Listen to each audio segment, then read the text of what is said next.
Norm MacDonald. Oh, hey, Chris. What's up? Dude, I love your show on Netflix. It's so awesome to see you on there and interviewing like all these people and stuff. It's so laid back. It's great. Yeah, it's fun because I'm getting to interview whoever I want, although that list is running short.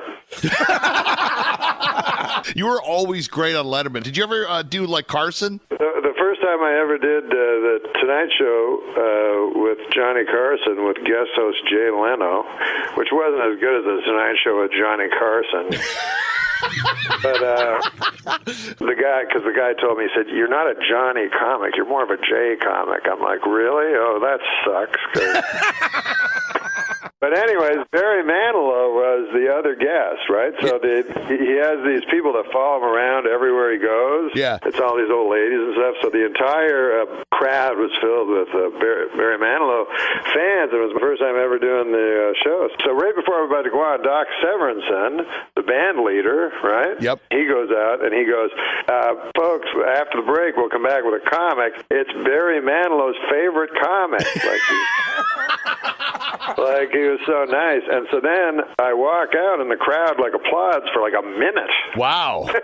Like it didn't even make any sense. And then they just laugh wherever they feel they should. You know, sometimes it was halfway through a joke. And that was Barry Manilow's favorite comic. So when you get a call like the Tonight Show saying, we want you on there, and you're all excited, then they go, it's the night that Jay Leno's hosting. You were bummed out? Oh, yeah. It was this guy. His name was Jim McCauley, and he booked the Tonight Show. So I got to L.A., I was like, I'm going to be the last guy, you know, the last comic that he anoints, you know? Yeah. And I was like doing spots every night, and then saw me after the show, and he goes, well, you're more of a Jay comic. And I'm like, well, what is that? What does it mean? And what does that mean, you know? He's like, you know, Jay's taking over. I'm like, no, I know, but I'm like, it'd be cool with Johnny. And he's like, well, if Jay, if you do good with Jay, Johnny will watch, as if Johnny's going to watch, you know, on his day off, like the guy he hates, you know. Right. So it was depressing to get the Tonight Show with guest host Jay Leno. Yeah, I watch, like a Seinfeld show and stuff, and him and like Gary Shandling really get excited about the whole thing about being on Carson, and I guess I understand that whole thing because like for me to go on to go on Stern, to equate it to that as far as radio. Yeah, but I mean, that's the closest I've ever been, actually. Well, Letterman or Stern. Right. No, I've heard you on Stern. It's great. Yeah, it's fun. It's great going on there. You always phone him about something, and he's like, I hear you're getting fired again. Yeah. That's awesome that he's heard that. Well, yeah, I mean, that's. I think that's the only reason why a lot of these comics will do our shows, because they heard me getting fired on Stern. No, he is the coolest. Are you going to do another special? Yeah, I'm going to do another kind of a different type of special. What do you mean? But, well, I haven't quite figured it out yet, but when I do, you'll be the first to know. Good. If Norm was going to build his super team of like a comedy tour, who would it be? Who would you have on that tour with you? I picked Brian Regan. Oh, yeah. Mm-hmm. Well, there'd be three. So it'd be Brian Regan, me, and Chris Bosch. Yeah, he's hilarious. Oh, yeah. No, he's more of just his face. Yeah, he looks like a Simpson. Right? Looks like a velociraptor. Yeah, he does. A raptor. He does. You know what was funny is the other night I was watching when you had Bob Saget on your show, and I videotaped it with my phone. He sent it to all of us. Yeah, I sent it to all my friends about the part where you guys were doing the joke thing, and you see, whenever you start talking about black weed, Saget gets so uncomfortable. Hilarious. Saget is funny. If you hang out with Saget, he's so famous because he had those two shows that were so gigantic, yep. You know? Yeah. So anyways, everyone recognizes him everywhere he goes. Everywhere. All they ever say is, you're Bob Saget. And then he goes, thank you.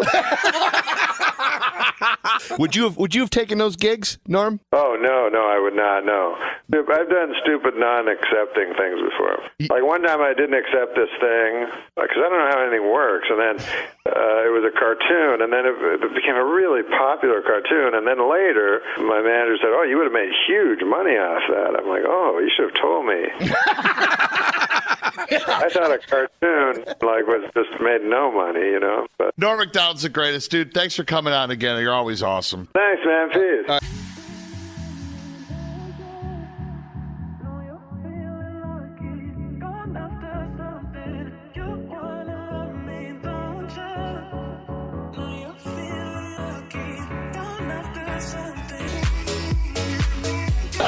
this occurred to me today. ID, which I had to show it again.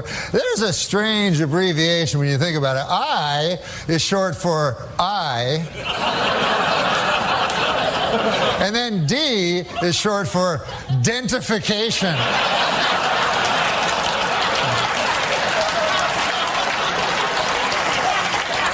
They could have split that one up a little better, you know? But I watch the TV, I watch the news, make you afraid, the news, you know? Put all these stories on, Iraq, Iran, North Korea, you know, try to scare you, you know? But does it ever really scare you? Like, you ever wake up in the middle of the night, North Korea! That little tiny country across the ocean. I wonder if they'll get me.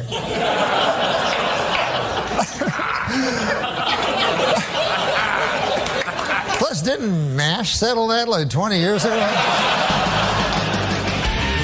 That's the great Norm MacDonald here on the Kid Chris Show. But I wonder if people, like you say, you don't like people who are not hardworking. I wonder, are there people who work and worked as hard as Steve did and does? I was thinking when I said it that there's an exception. I know we're both admirers of Norm MacDonald, and he seems sometimes like someone who has something. It's his cadence. It's the way he talks. I don't know if he's a hardworking comic, but God, he makes me laugh. Mm-hmm. And his cadence, something is just wrong about it, you know? But I love Norm, and my guess is, what I know of Norm is that he may not be working hard. No. But what he has is the same result as somebody who's worked hard. Yes, yeah. Which is, again, enviable, admirable. But God, he makes me laugh. And I happened across some of his time on Weekend Update. Mm-hmm. Yeah. When you watch it now, you realize Norm just didn't care if it got a laugh. No. And he didn't. Yeah. He didn't care. And he had a joke. I think Downey wrote the joke. It was during the OJ trial. And there's a picture of Johnny Cochran holding up the knit cap with OJ sitting next to him. And God, no one could do this but Norm. Norm said, a little bit of a wrinkle for OJ in the trial today. Johnny Cochran stood up and held the knit cap that was found at the scene of the double murders when OJ jumped up and said, hey, careful with that. That's my lucky stabbing cap. Who else could do that? Right. And he doesn't. And if it got nothing, he would stare. Yeah. And tell you your problem. Yeah. I thought that was one of the best. Dark but fantastic. Right. And also, no one could do it but him. No, that's what I was going to say. I would, if somebody had pitched that joke to me at the height of the OJ trial, I would have laughed and not done it. Would you have done that joke? No, I would not have done that. Yeah.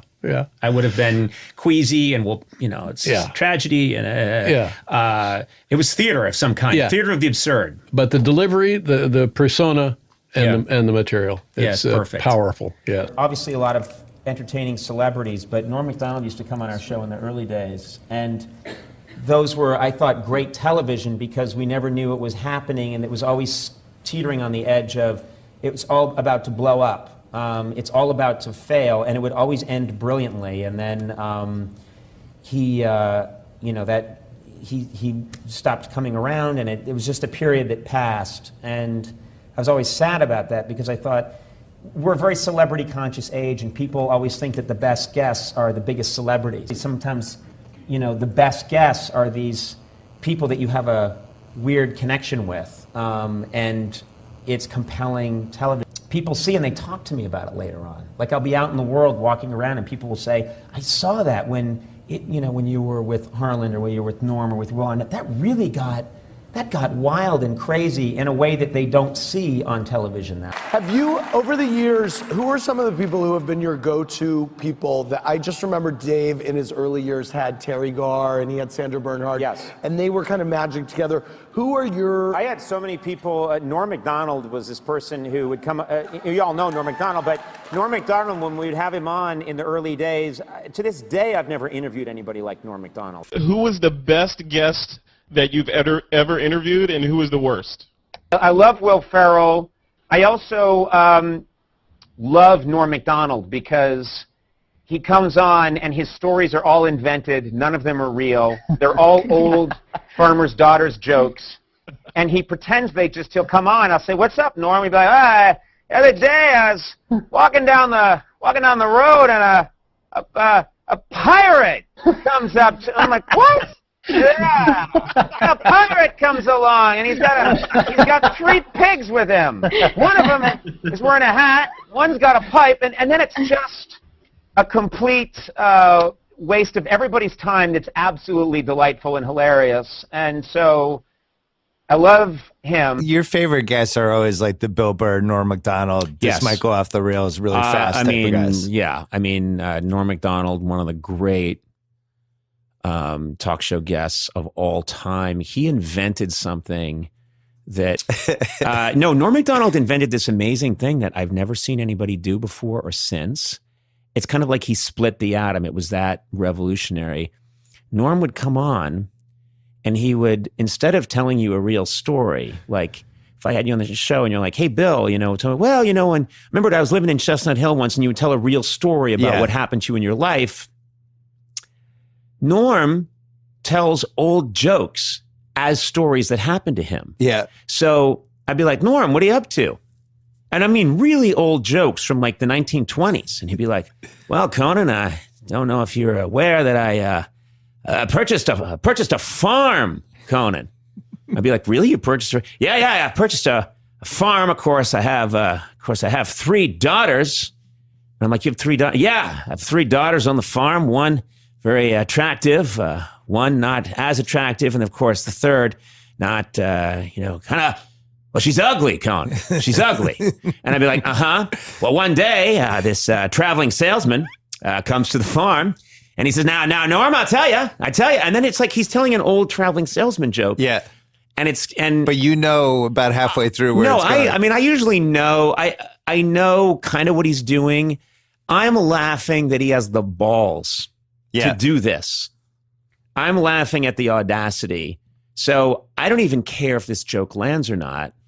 I'm laughing that he's committing to the fact that, no, he doesn't have a farm. He doesn't have 3 daughters. There's no traveling salesman. But he doesn't care in a way that is exhilarating and scary at the same time. Do you know what I mean? Yeah. And plus, he probably has some people in the audience who are taking completely seriously, right? Yes. Yeah. He's got some people thinking. We call them tourists. Yes. We call them.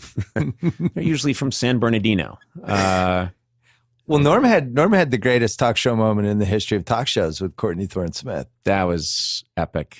That was so great. And it's funny because it's lived on. Who knew that we were going to have YouTube eventually where we could just queue it up on command?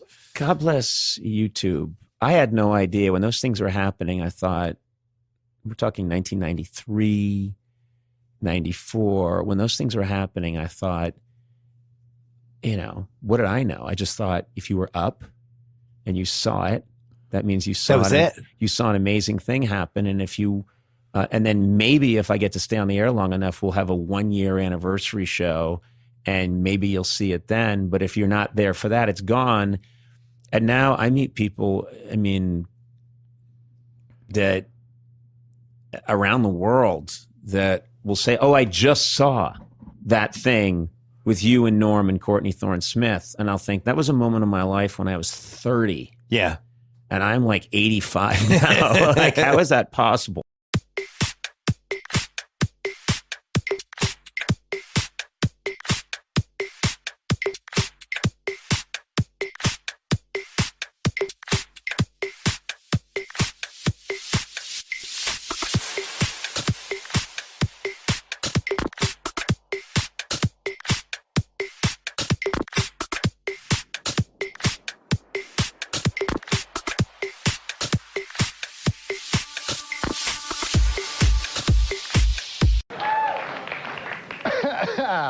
Sorry about that. And with the Pope in New York City, some of the New York City's greediest and most heartless con men are getting rich selling fake tickets to the Mass in Central Park. Don't I know it? Look at all... Look here. Look at all this. Oh, yeah. And in Polk City, Florida, a man had his stolen car returned, but the cremated remains of his father, I say the cremated remains of his father, are still missing. Don't I know it? Yeah. That's right.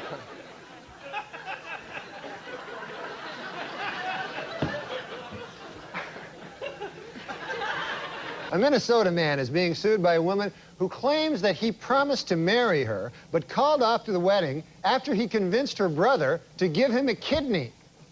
Don't I know it?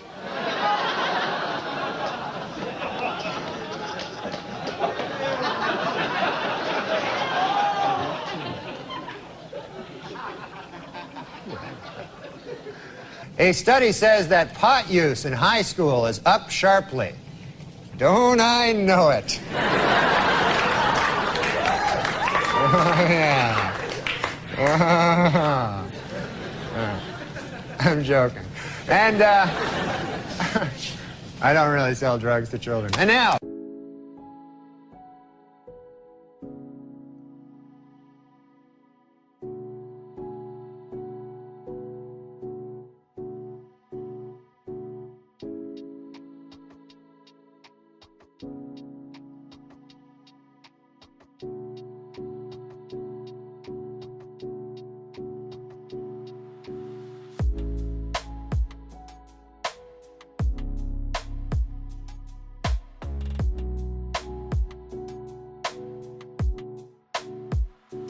Obviously a lot of entertaining celebrities, but Norm Macdonald used to come on our show in the early days, and those were, I thought, great television because we never knew what was happening, and it was always teetering on the edge of, it was all about to blow up. It's all about to fail, and it would always end brilliantly, and then he stopped coming around, and it was just a period that passed, and I was always sad about that because I thought, we're a very celebrity-conscious age, and people always think that the best guests are the biggest celebrities. Sometimes, the best guests are these people that you have a weird connection with, and it's compelling television. People see and they talk to me about it later on. Like I'll be out in the world walking around, and people will say, "I saw that when you were with Harlan, or when you were with Norm, or with Will, and that really got wild and crazy in a way that they don't see on television now." Have you, over the years, who are some of the people who have been your go-to people that I just remember Dave in his early years had Terry Garr and he had Sandra Bernhard. Yes. And they were kind of magic together. Who are your... I had so many people. Norm Macdonald was this person who would come, you all know Norm Macdonald, but Norm Macdonald, when we would have him on in the early days, to this day I've never interviewed anybody like Norm Macdonald. Who was the best guest that you've ever interviewed, and who was the worst? I love Will Ferrell. I also love Norm Macdonald because he comes on and his stories are all invented. None of them are real. They're all old farmers' daughters' jokes. And he pretends he'll come on. I'll say, "What's up, Norm?" He'd be like, "Ah, the other day I was walking down the road and a pirate comes up to..." I'm like, "What?" Yeah, a pirate comes along, and he's got 3 pigs with him. One of them is wearing a hat, one's got a pipe, and then it's just a complete waste of everybody's time that's absolutely delightful and hilarious. And so I love him. Your favorite guests are always like the Bill Burr, Norm Macdonald. Yes. This might go off the rails really fast. I type of guys. Norm Macdonald, one of the great talk show guests of all time. He invented something that Norm Macdonald invented this amazing thing that I've never seen anybody do before or since. It's kind of like he split the atom. It was that revolutionary. Norm would come on and he would, instead of telling you a real story, like if I had you on the show and you're like, "Hey, Bill, tell me, well, and remember I was living in Chestnut Hill once," and you would tell a real story about what happened to you in your life. Norm tells old jokes as stories that happened to him. Yeah. So I'd be like, "Norm, what are you up to?" And I mean really old jokes from like the 1920s. And he'd be like, "Well, Conan, I don't know if you're aware that I purchased a farm, Conan." I'd be like, "Really? You purchased a..." Yeah, I purchased a farm. Of course, I have 3 daughters. And I'm like, you have 3 daughters? Yeah, I have 3 daughters on the farm. One very attractive, one not as attractive, and of course the third not, kind of. Well, she's ugly, Cohen. She's ugly. And I'd be like, Well, one day, this traveling salesman comes to the farm, and he says, now, Norm, I tell you. And then it's like he's telling an old traveling salesman joke. Yeah. But you know about halfway through where it's going. I mean, I usually know. I know kind of what he's doing. I'm laughing that he has the balls to do this. I'm laughing at the audacity.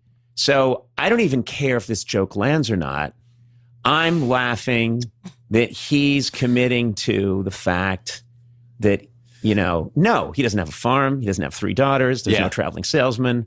But he doesn't care in a way that is exhilarating and scary at the same time. Do you know what I mean? Yeah. And plus, he probably has some people in the audience who are taking completely seriously, right? Yes. Yeah. He's got some people thinking. We call them tourists. Yes, we call them.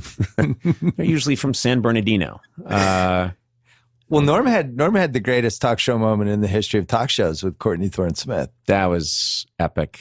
That was so great. And it's funny because it's lived on. Who knew that we were going to have YouTube eventually? You know what? We could just queue it up on command. God bless YouTube. I had no idea when those things were happening. I thought, we're talking 1993, 94. When those things were happening, I thought, what did I know? I just thought if you were up and you saw it, that means you saw You saw an amazing thing happen. And if you, and then maybe if I get to stay on the air long enough, we'll have a 1-year anniversary show, and maybe you'll see it then. But if you're not there for that, it's gone. And now I meet people,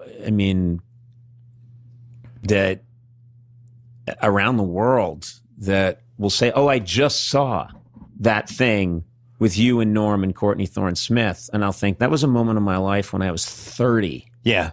And I'm like 85 now. Like, how is that possible? You say there's no way we could go back, and that I've broken what we had. I wish that you would come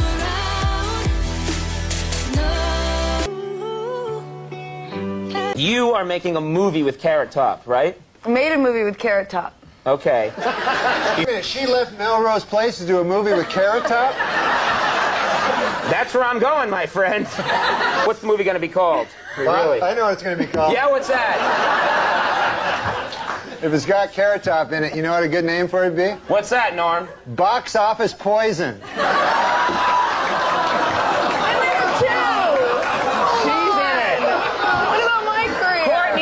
Smith, the girl sitting to your left, is in the movie. I'm going to go see it for fun.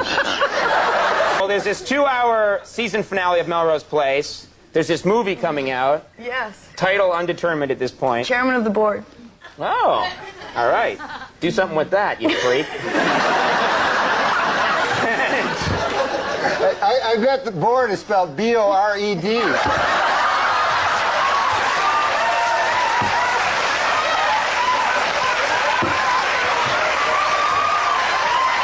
When I was young, there was a fella went by the name of Jacques de Gautier. And he was from Témiscamingue, Quebec. And Jacques de Gautier, he was a fella that really thought. And he was smart, he was our hope, I guess. And he was, while I was scrambling to get out of high school, Jacques Zagatino had already... I think you just changed his last name.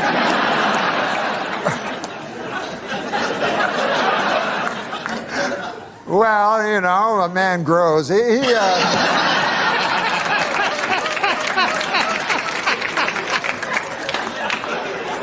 I really like, because on one of the episodes, it was really funny, we're loving it, and he finishes the story, and it ends with this terrible pun, the porpoise pun. Remember that? But this is the point. Yeah. Jacques de Gatineau, he went to McGill University and he got 3 degrees, by golly. And he went over across the pond to the fellers with Cambridge, and he even stood up to them. And we thought, boy, he's going to be the next. We had Jean Marchand, Gérald Pertier, Pierre Trudeau, the 3 wise men of Quebec. By God, Jacques de Gatineau was going to be the next. Give me the next gun. Yeah, but he vanished. And I met him, I started to do stand-up and travel from here to there and to here again. And one time I was in Niagara Falls, and gosh, I went over to the SeaWorld there. You know how they have the SeaWorld? You know, with the different fish. You know. I didn't know that, but okay. Yeah. Yes. Beluga. The SeaWorld. I've been there many a time. Okay, so I was checking out the beluga whales and stuff, and I look over, and who do you think I see? I hope it's that guy. No, it was just an attendant, but he showed me to the place I wanted to see, which is where they feed the little baby dolphins, because I love dolphins, you know. And who do I see there but Jacques de Gatineau? And here he is, he's feeding the baby dolphins.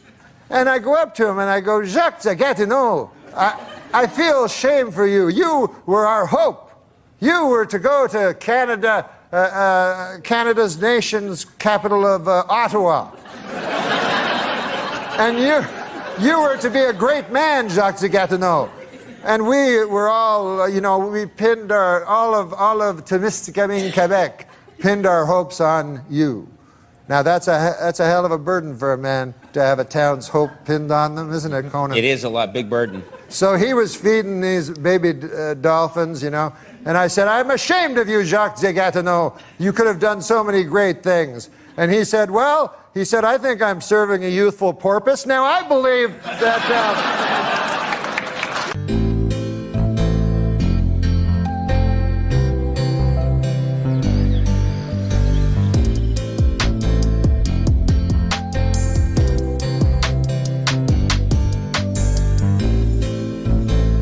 Still, it's this long story that ends with a pun. Instead of I'm serving a useful purpose, he says I'm serving a youthful porpoise, and it's this long joke that gets to just that pun, and I'm loving it.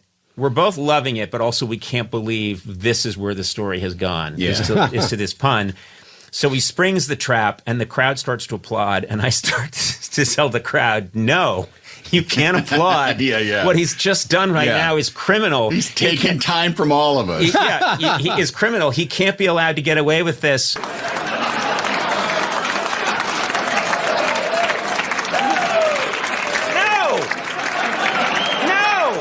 I knew that was going to happen. I knew that was going to happen. You don't encourage that. It's like... That was a 40-minute story. It's like somebody... Youthful porpoise? Youthful porpoise. Yes. Not porpoise. I don't know. Good God. I know. That was way out of line. No, that was way out of... Who are you to criticize Oscar Pistorius? And then, Andy, you say, what you just did, Norm, is you stopped us on the street, took us for a 2-mile walk in the woods to show us a turd. and Norm is laughing so hard, I think he gets down on his knees and is like clapping. Somebody's saying, I got to show you something. They take on a 4-mile hike to show you a dog turd.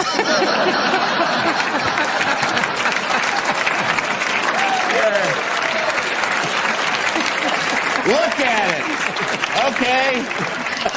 And I realized that the ultimate joy of this man, to me, is he is a mischievous kid at heart. There's all this intellect, and there's all of this integrity, and there's all the things that we've talked about, word choice, and his way of being able to, and I do believe, like a modernist, painter, completely blow up the form and take it inside out. I think all those things are true, but at the core, there is a mischievous child who knows that he's going to sit in the update desk at SNL and he's going to stare right in the camera and tell a joke that he knows for a fact is going to get nothing and will enrage the president of NBC. Yeah. And cost him his job.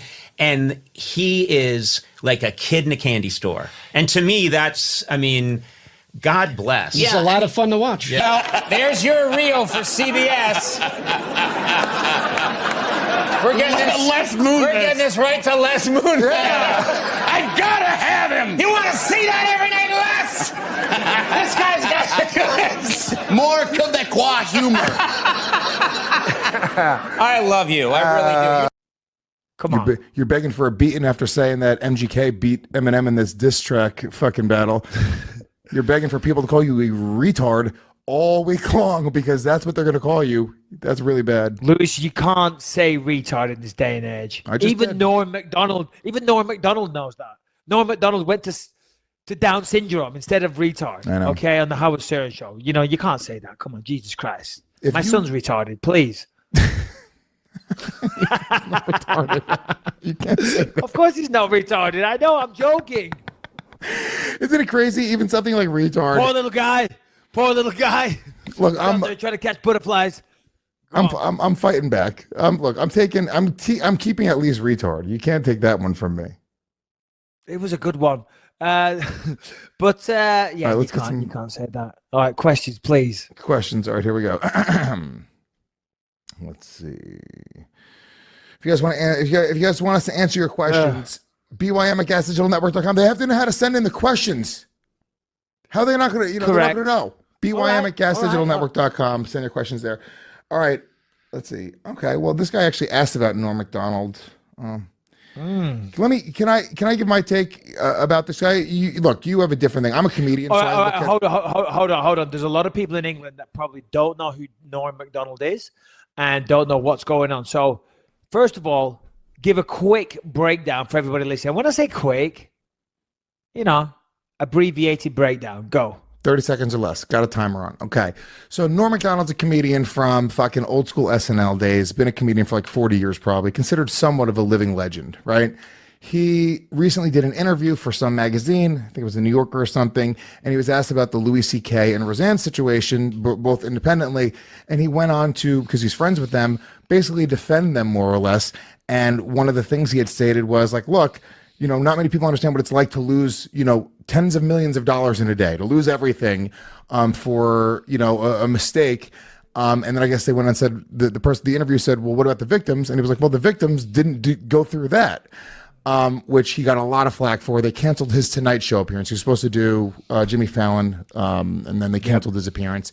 And he's fine. He's got a Netflix show still. He's still doing all the touring of all the circuits.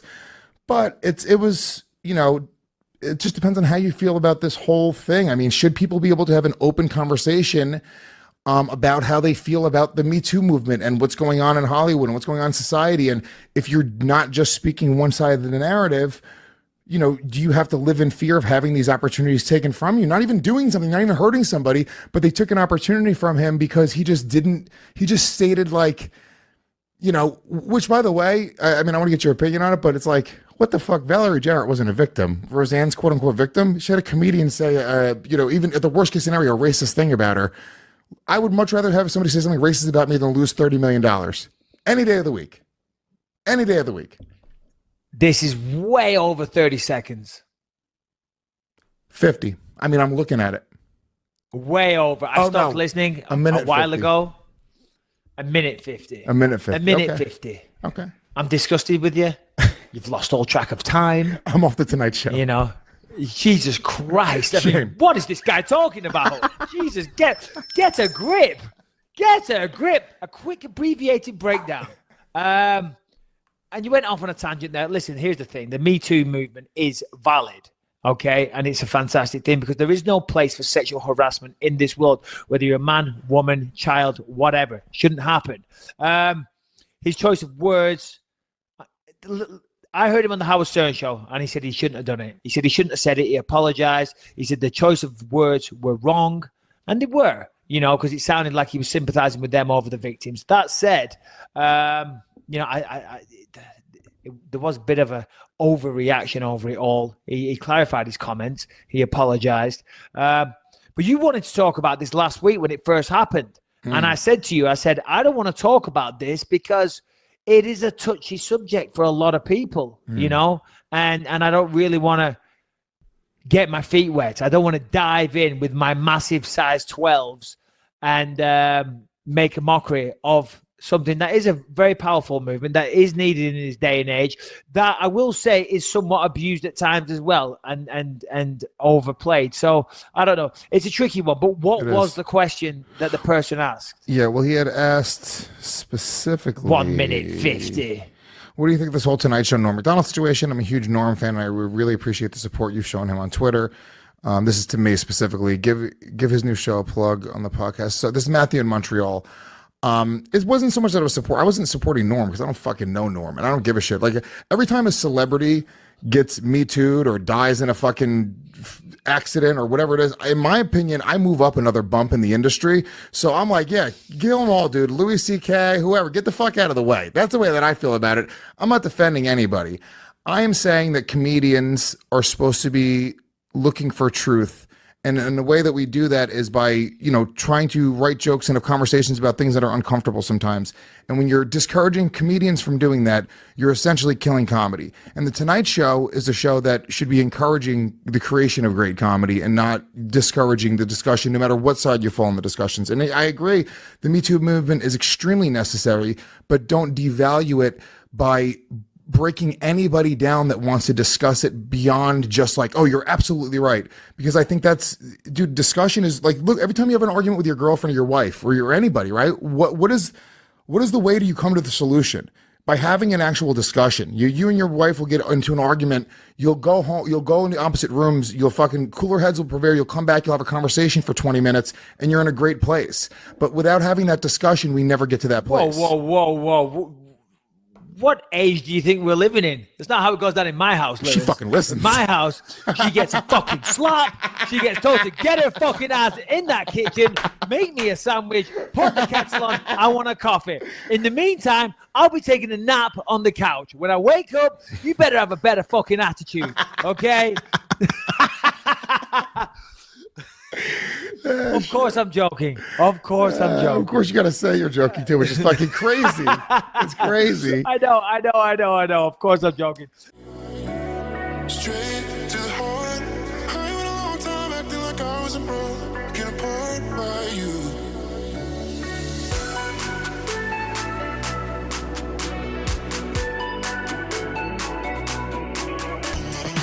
They were asking you about Louis C.K. and Roseanne. Now, Roseanne was someone who gave you one of your first breaks in my show very business. first job, yes. You were actually writing I on love Roseanne. yes. And Louis is a friend of yours. Louis is, the greatest comic there is. And in the defense of them, somehow you got to this point where you said, well, hey. it wasn't really a defense of them.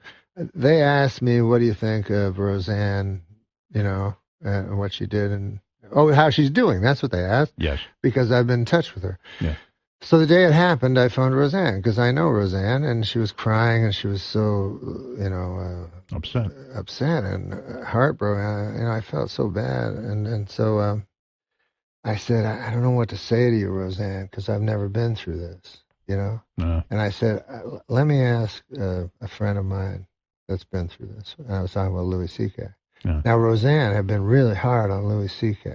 Yes, when he was in his controversy, she blasted his and this ass. was before he got written up. Yeah. She said, she named him. She said, fucking Louis C.K. is doing a lot of bad things. So you had the idea that they should talk to one another. Louis did. I talked to Louis, and I said, I was worried about Roseanne because I talked to her for 2 hours in a row. I was just crying the whole time.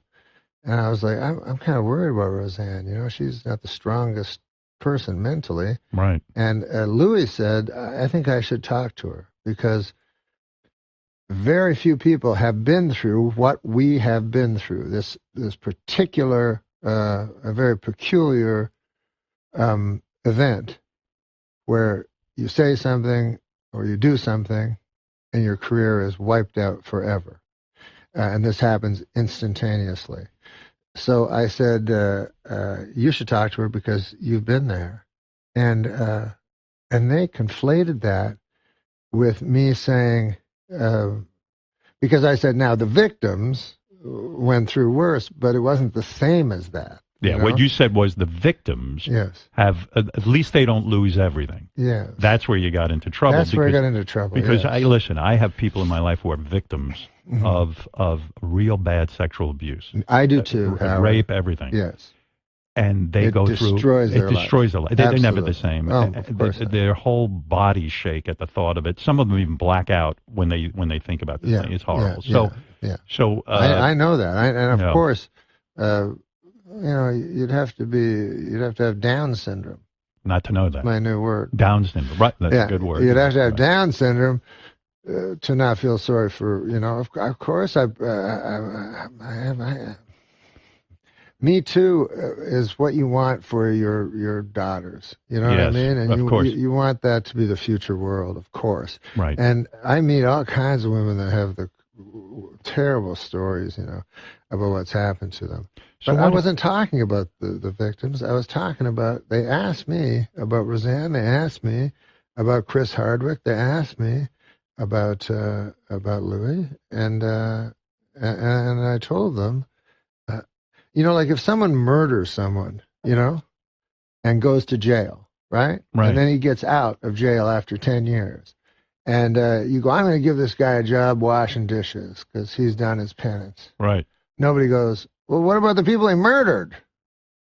Well, of course, they had it off worse, Yeah. But I'm talking about the murderer. Give him a dishwasher job, So do you think that the writer somehow merged all of these thoughts into one thing? Or do you feel you were quoted inaccurately? Or do you feel like you were treated fairly? Well, I don't know. The original writer was for The Hollywood Reporter. Right. And he wrote it, and that wasn't the headline. Right. And so I don't know if he even noticed or anything.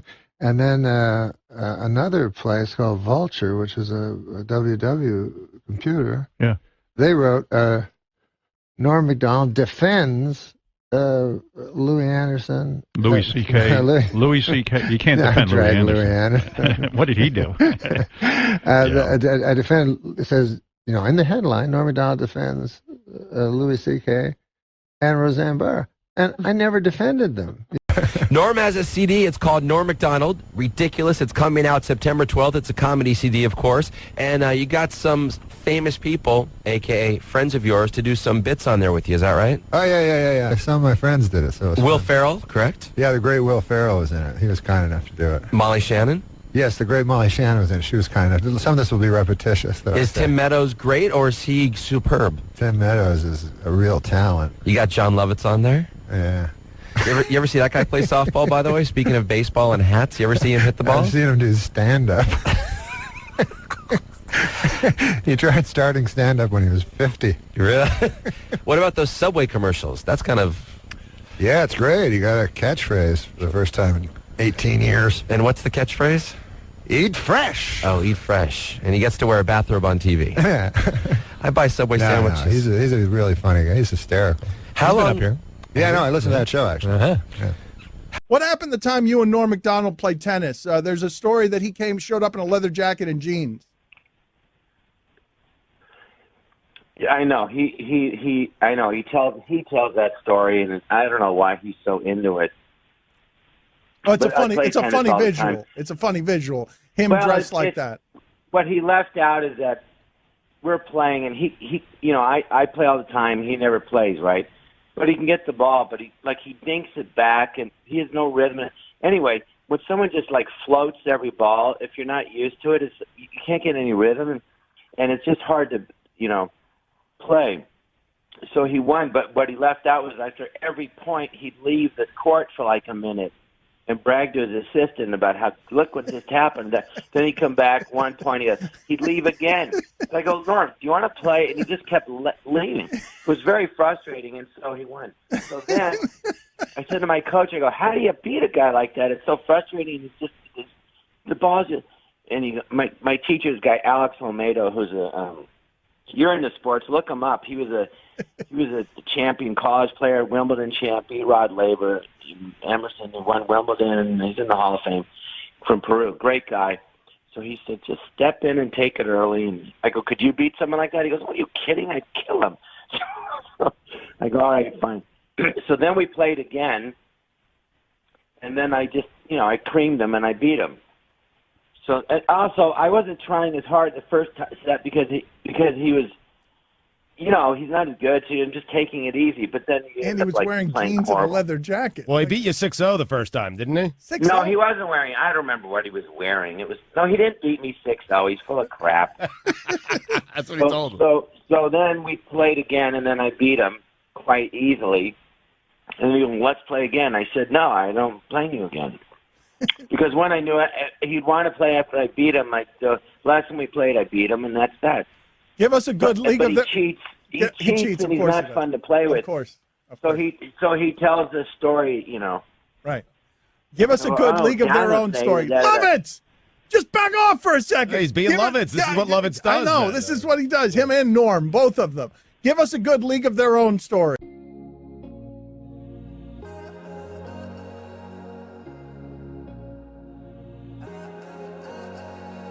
Try and crack your code every day.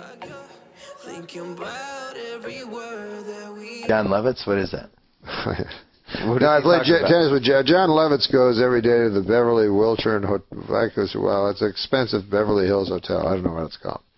But anyways, the guy there, the coach is Alex Almeida, who's a Peruvian tennis player from Holden. He's very good. He played, he beat Ron Laver 3 times. Right. And so he's 60 or whatever, but a Peruvian 60. Does that mean he's a young 60 or yeah, an old 60? He's a young 60. Yes, sexy. Peruvian 60, I like that. Yeah, Peruvian 60. So you could still imagine him with a lady. Right. You know what I mean? Like my father when he was 60, it would be hard to imagine. Yeah. But a Peruvian, you can imagine. You can easily imagine. You know what I'm saying? Yeah. Because my father, he doesn't know. He'd get you a Casio watch to a lady. That would be his thing. But these guys, they're more champagne on your spine, my darling. It's a whole different thing. Anyways, so it has nothing to do with his way with the ladies, the story. But John Lovitz got lessons from him every single day at this hotel. Yeah. So then he told me that he was really good at tennis. So I was like, I could beat you. You just assume you can beat John Lovitz in anything, right? Yeah. Because I played tennis 4 times. Yeah. I figured that's about what it would take to beat John Lovitz. So I said, yeah, I'll play it, And he goes, you'll never beat me. I play everybody. What are you talking about? I go, no, I'll play anything you want. So I go to the place, and I'm in my jeans and a leather jacket. I don't have clothes for tennis. I only played 4 times. So I get there, and they give me a club and everything and a tennis racket. And I know, clearly I'm going to beat John Lovitz. So we start playing, and, I just keep tinking them over a little bit, the little backspin, near the net, whatever that shot's called. So Lovitz lumbers over, and he can never get to it, And so I just beat him like 6-0 in the first set.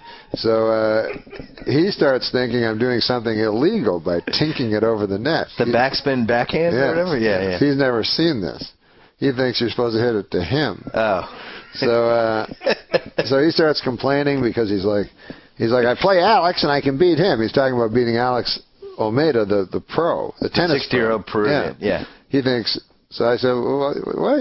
He goes, I beat him. I play him every day. And I go, well, Lovitz, this, a tennis pro is one of their big skills is they hit the ball so it will land on your racket. Right. So wherever you're standing, the ball is right there. Yeah. And he's like, that's not true. Then he was convinced that I could beat Alex Almeida. He said, you've never seen anything like this, Alex. He tinks it over the net. So this is Lovitz. So then I played, and then he wanted to really win, and he kept playing me, and I said, oh, God. So one day I was like, he was just getting so angry and everything, so I let him win 1 game. Yeah. And then he quit. He retired. On top. Yeah, calling himself the champ. Like John Elway. Yeah, exactly. He won 1 game. He goes, doesn't matter. So whoever won last. That's what they do in boxing. And I was saying, well, boxing, they do have to defend them, but whatever. That's funny. Guys, what's up, man? Hi. Yeah, man, it's live. It's Saturday night. You guys have a bunch of twinkly things. They didn't tell me everything before I got out here. They didn't tell me that there'd be twinkling things. But I can deal with it. But no, listen. I was. It harkened me back listening to the beautiful speaking, like, you know, because I remember that. You know, it's 8 o'clock. And do you know where your children's at and stuff? And it harkened back to me because a half hour earlier, I was saying the same thing. I was in the restaurant. I was like, 7:30, man. Anybody know where my pork chop is? You ever try to get a pork chop at this joint? I mean, you guys like pork? You don't like pork? Call yourself Americans? No, listen. I'll tell you something. I'll tell you something about this restaurant. I don't know about in here if you get special stuff, but where I was eating, I asked for a Coca-Cola because that's my favorite drink, you know.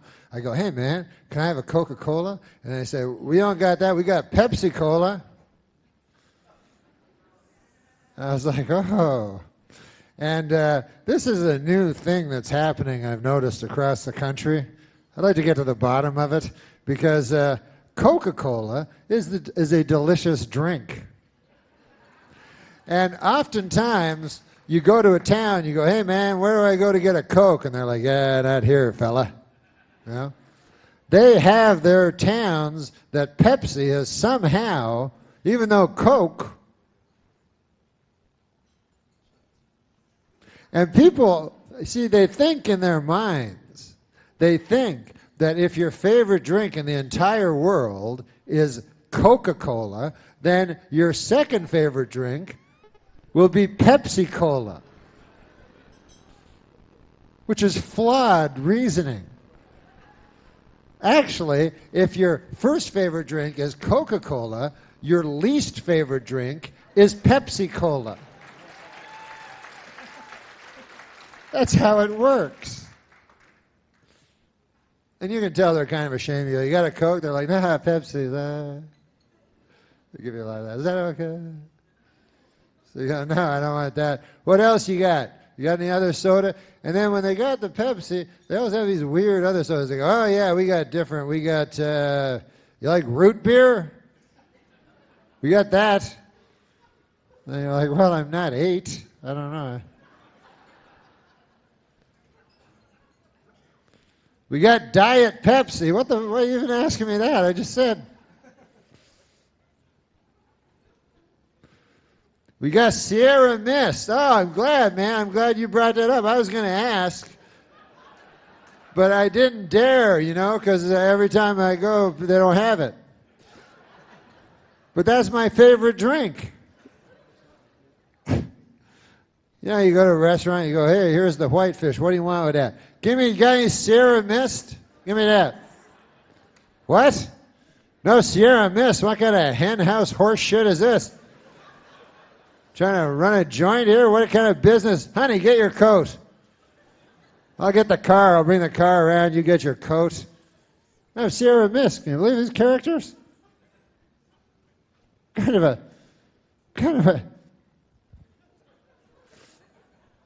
But no, I had a pork. I had a nice, delicious piece of pork, a pork chop, you know.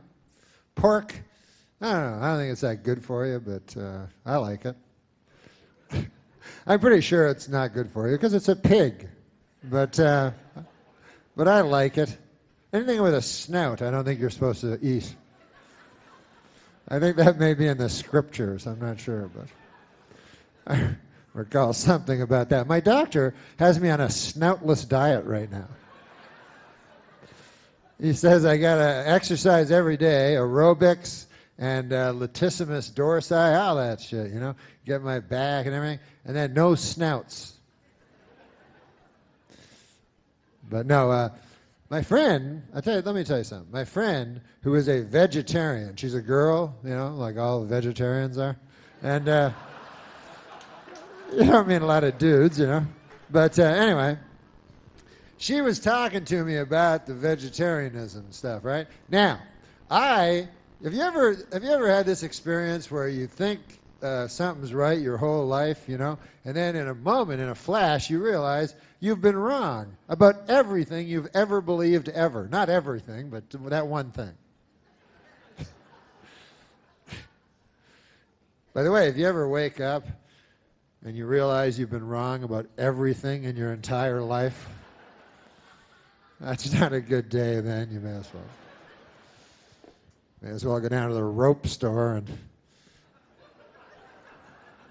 buy yourself a length of rope.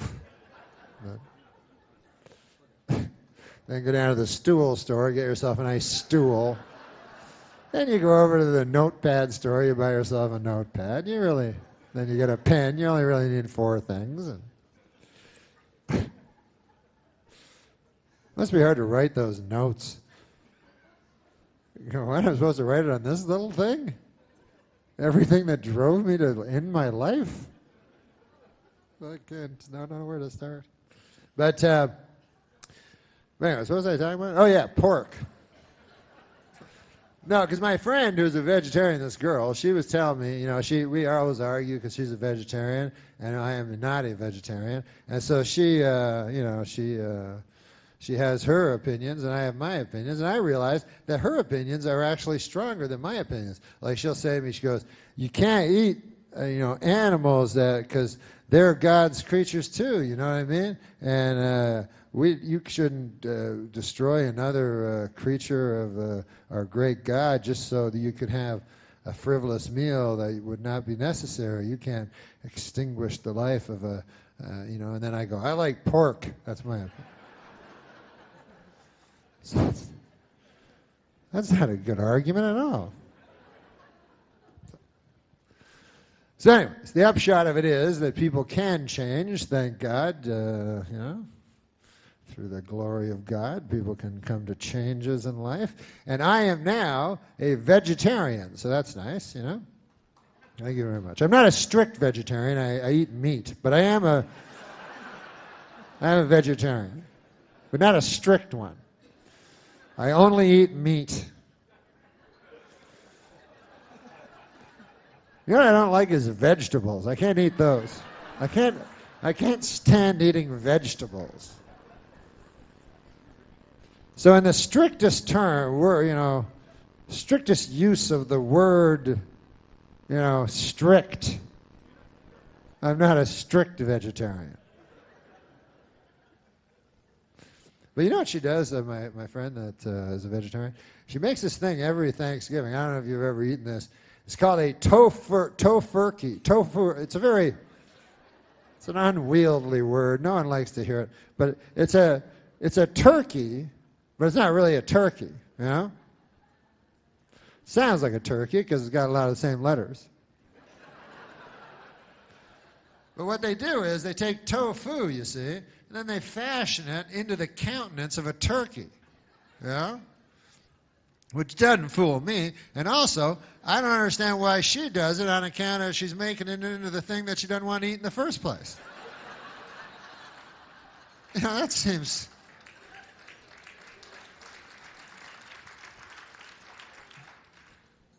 I would not do that, you know. Like I'm against cannibalism, you know. As you all know, as any of you know that follow me on the Google space, WW, I have gone across this country with my anti-cannibal stance, you know, talking to people from one side of this great nation to the other. Every year I put my toe in the Pacific and I travel this great land with my anti-cannibal message, you know? Mostly the young people. I try to educate the young people. I go to the schools and I go, listen, you might think that you're going to be the cool guy because you eat a dude friend of yours, you know? And maybe you will for a couple of years, you know? Maybe you'll be the big man on campus. Oh, that's Jim. He ate a fella. But there's more to it than that.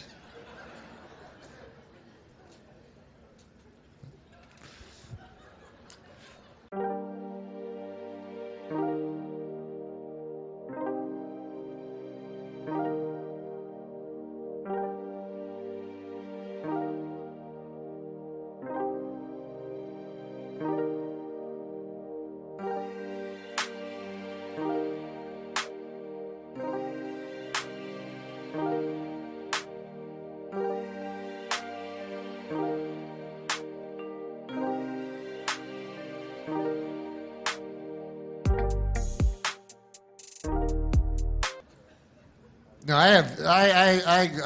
You know, I use my time for.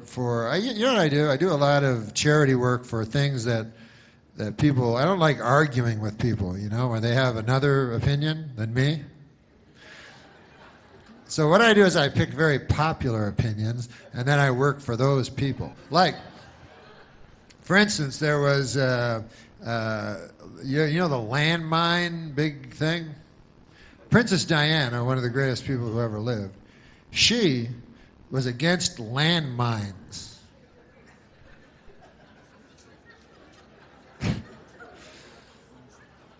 So tragically, she died, you know, before her landmine crusade really got rolling, you know. And of course, it was a terrible tragedy and everything like that. And then she died, and hey, how about this? Remember when she died, and then Elton John wrote that song for her, but it was the same song that he wrote for Marilyn Monroe? It seems like kind of a jip.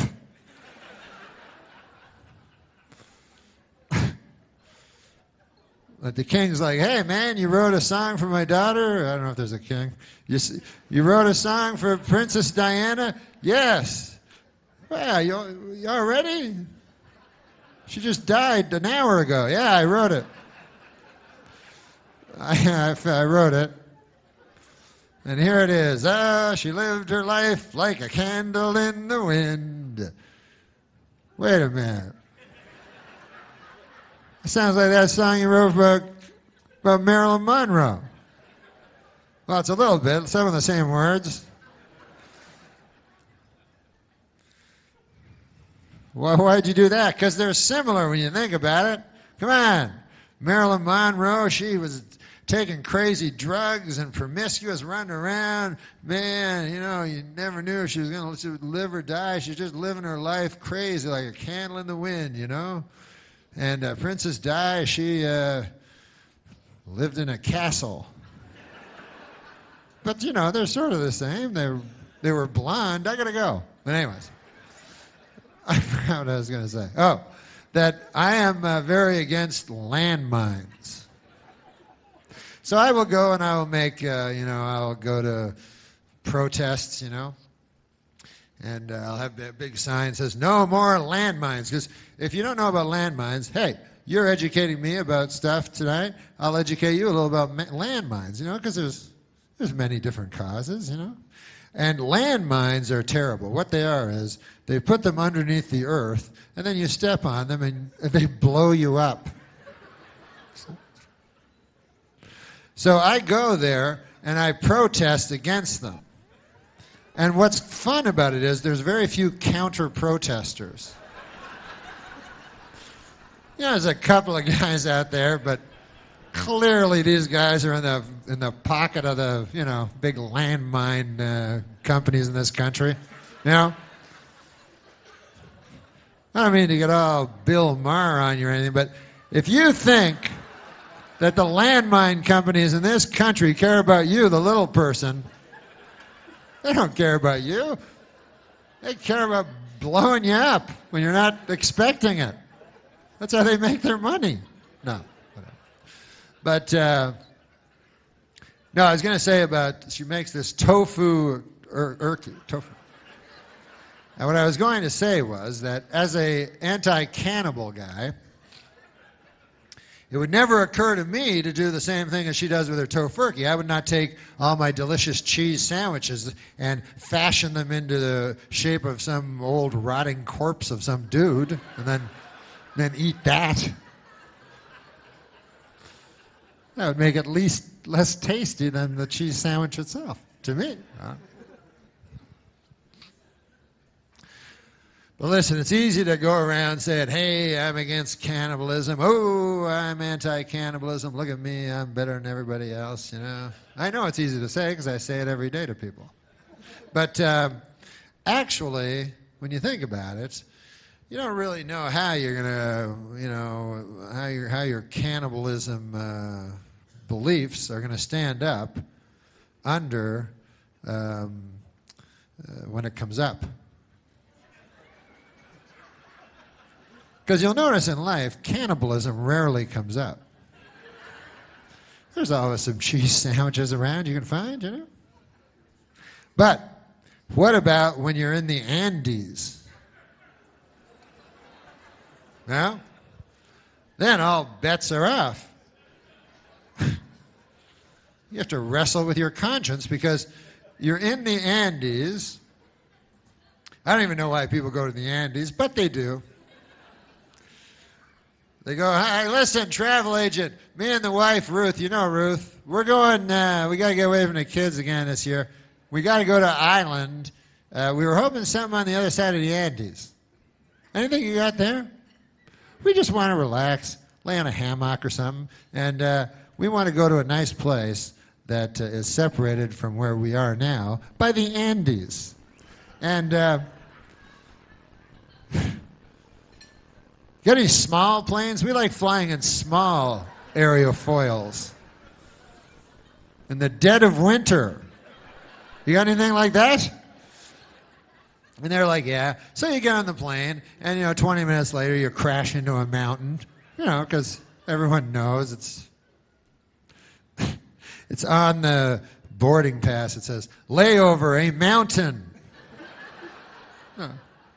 So you crash into the mountain, and then, you gotta wrestle with your conscience, because, you're down there, and the guy in 24E is looking pretty delicious. And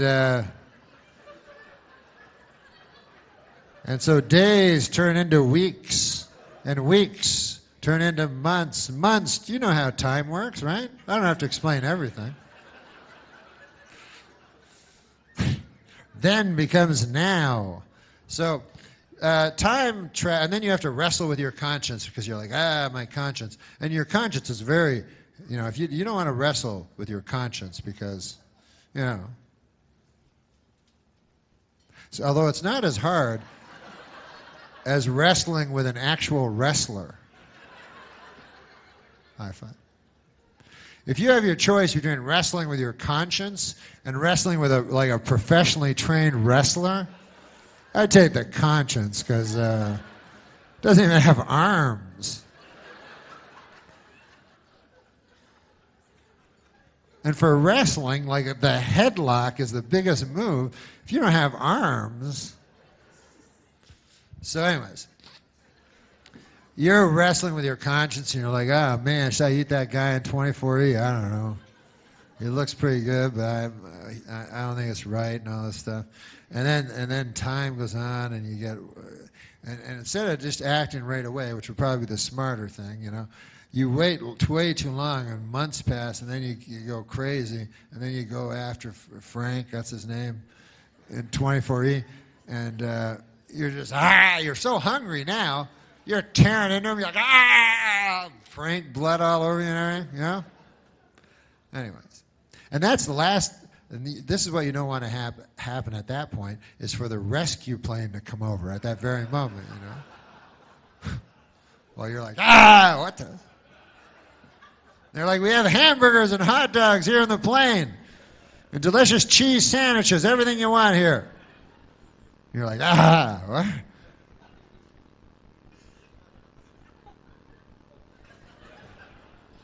A lot of snow.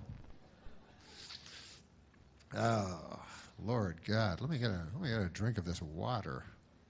You like water? It's better than that Pepsi shit. Ow. Water's good for you. What about guys? You ever just have guys that have their favorite water? They're like, Fiji, that's what I drink. Water, Fiji water. It's the most tasteless, colorless water of all. This one has 0 fat, like I'm a retard. Like I wouldn't be able to detect globules of fat in my water. It's cyanide free. No, but listen, man. I'm not afraid of no monsters, we spend, when you think about it, man, we spend most of our adult life petrified of monsters, And I'm just coming to I'm saying enough, man. You know?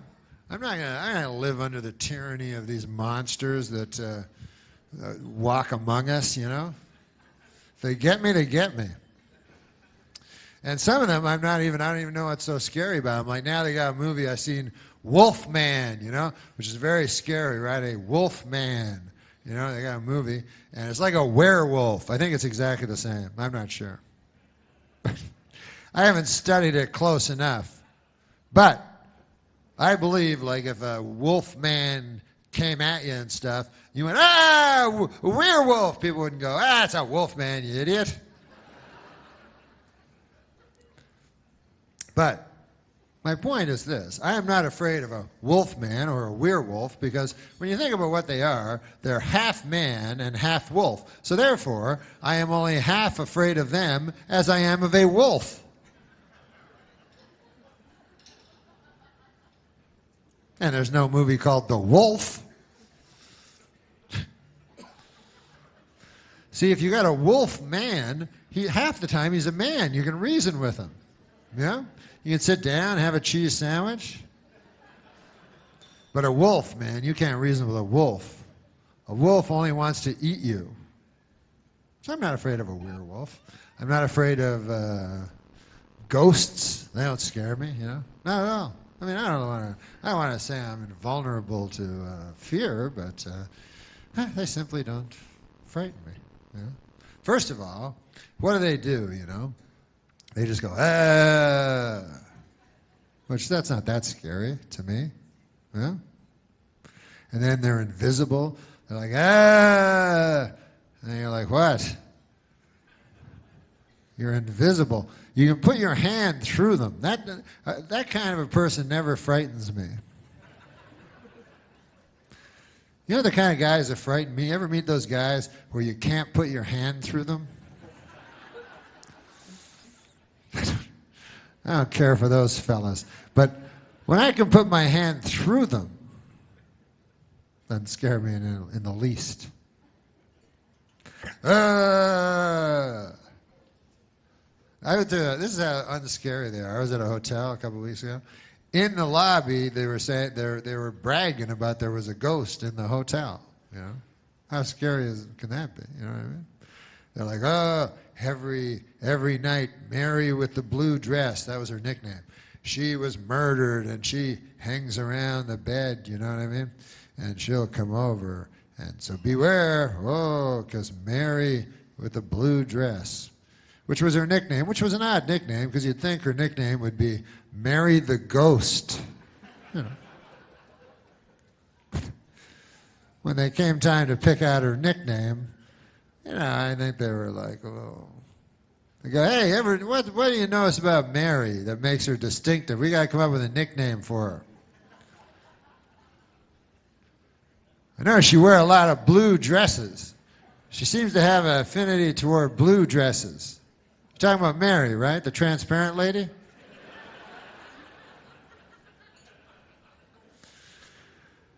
So I would call her Mary the Ghost. And anyways. And all they seem to do is complain, these ghosts. You ever notice that? And I was like, I can't. Everything's wrong. They're never happy or nothing, you know? They're like, something bad happened to me. And if I don't get it cleared up, I have to travel all through the world in pain and sorrow, you know? And then I'm like, well, I do too. What the hell? At least you get to walk through walls and stuff. You get to do cool stuff. I think I'll have some more water. I love water.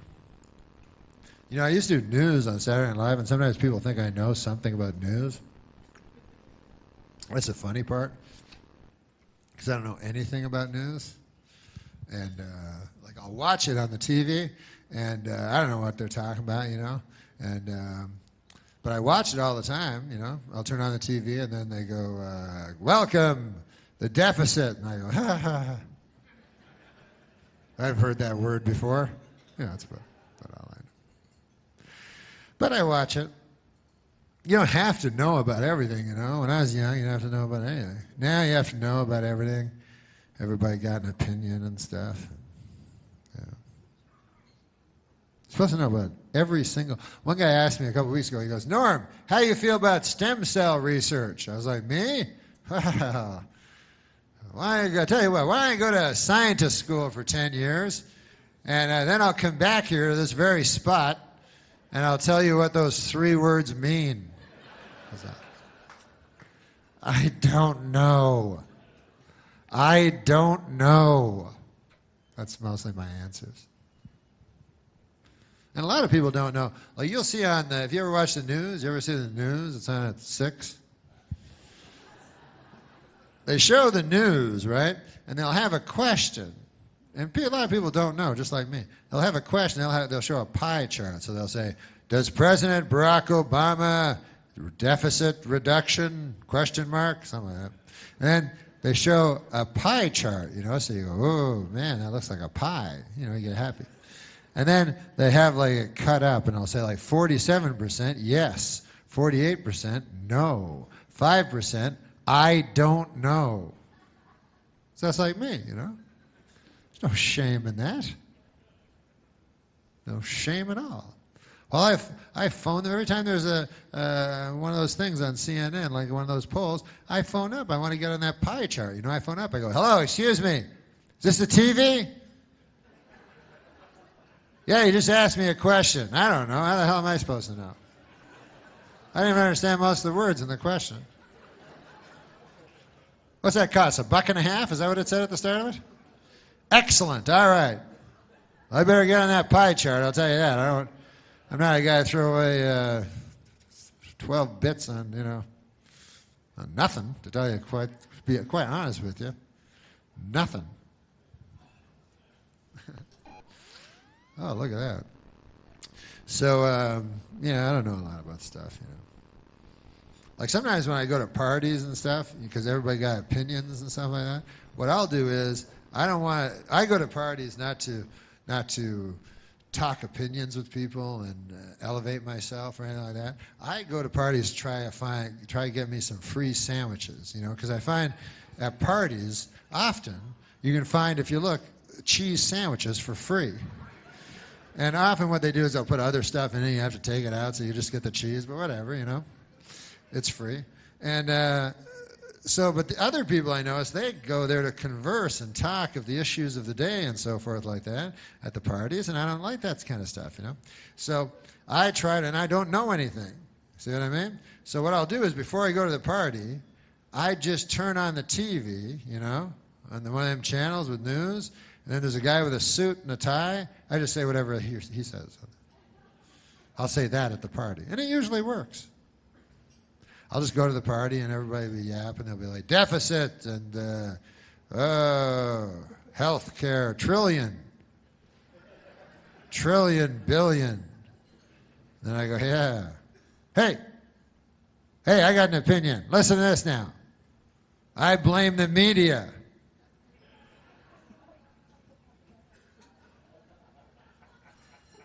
Because the media is not entirely without fault when you think about it. I mean, you know, you can't just completely say that the media is... Anybody seen them sandwiches?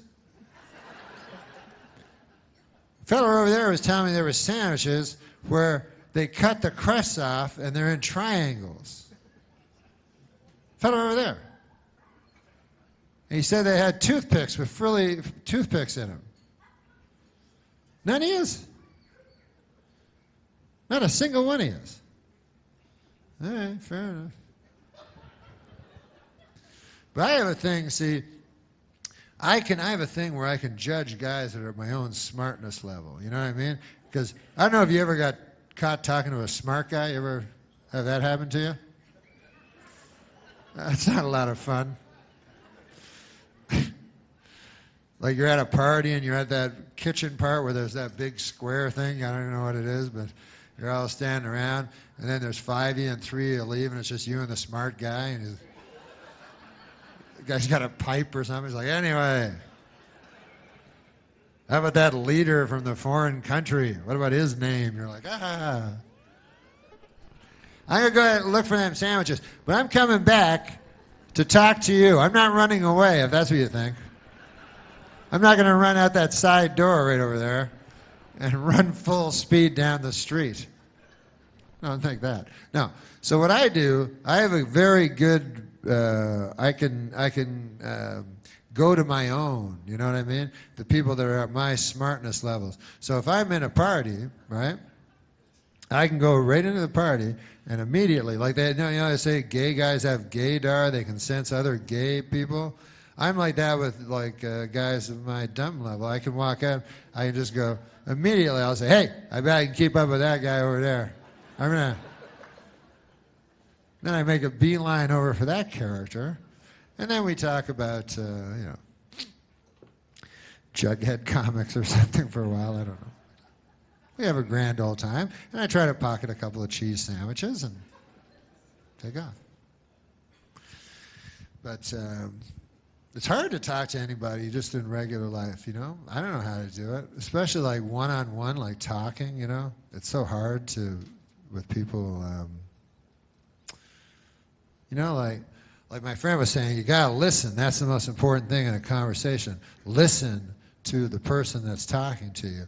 But that's not enough, because eventually that other guy will stop talking. I'm good at that part. But, and then you go, oh, sorry, I forgot to think of something to say there. You keep talking, and the next time you stop, I'll say something. So you got to do two things at once. So you got to listen to the guy, everything he's saying, plus anything he says that you may know something about, you know, you got to keep that in your head for when he stops talking. You know what I mean? So maybe he's yapping, and all of a sudden he mentions Fonzie or something like that, right? So then in the back of your head, you go, hey, wait a second, I know something about Fonzie. As soon as this idiot stops talking, I'll say my Fonzie thing. Excellent. Excellent. Doodly-doo, doodly-doo. Doodly-doodly-doo. Ah. Peace. So this is what it feels like, huh? Doo-doo-doodly-doo. And then maybe the guy changes the subject. You're like, whoa, whoa, whoa, whoa! Hold on a second there. Wait a minute. No, it's interesting what you're saying now. It's interesting. Hey, but what about then? Remember then? It was earlier than now? You were talking about Fonzie. Yeah, anyways. Interesting thing about Fonzie is this. It's not his real name. Arthur Fonzarelli. That's a true fact, man. You can Google that up on the W. All right, you talk for a while now. You know, it goes on from there. But I don't know. The news, I mean, some of the news I understand, you know, like, but that news isn't real news, you know what I mean? It's just odd, crazy, like Tiger Woods, who's still in it, you know, in this tournament, which is depressing for me because I like Tiger and stuff. And then, you know, Tiger victimized himself, first of all, his family, but and all these women and everything. But he also victimized the golf fan, me. You know what I mean? The guy, I believed in him and I trusted him, and so it was kind of sad for me because I don't care if a guy wants to lie down with ladies and stuff like that. You know, I understand that's a thing guys like to do, but I don't like hypocrisy. You understand what I'm saying? I don't like a hypocrite. And to me, Tiger, when I was watching him, he always presented himself to me as a golfer. You know?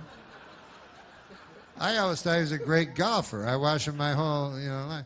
And he'd be in the sand hitting it out, and then the golf ball would come real close, you know what I mean, to the hole. And then he'd put it in and go like that and everything. So I was all happy. I go, man, that guy's a golfer. People would ask me, who's Tiger Woods? I go, he's a golfer. Right? Now, I had no idea he was leading this double life where by day he was a golfer And by night, he was laying down with ladies.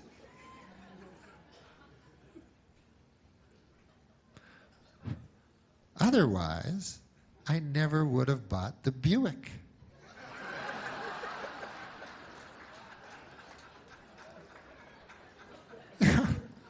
Now I'm driving around a Buick, people snickering at me and stuff, you know?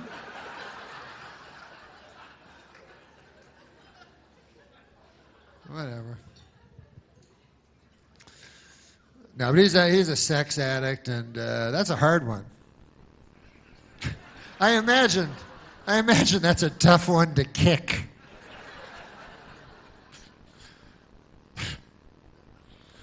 Wouldn't that be the worst? Like those meetings, like a sexaholic. What if they have those meetings? What do they call them? They always say aholic. It only really works with alcohol. Like sex, AA, yeah, for sex. That would be a weird. I don't know how that would go. But you know, if you haven't had sex for like a year or something, and then you don't want to hear about some guy's relapse. You know, guy's like, I've been weak. Oh no, you don't have to tell us. I met her in a bar. She was gorgeous. Please. You have to hug the guy. That's too bad. That's terrible. Well, we all, whatever.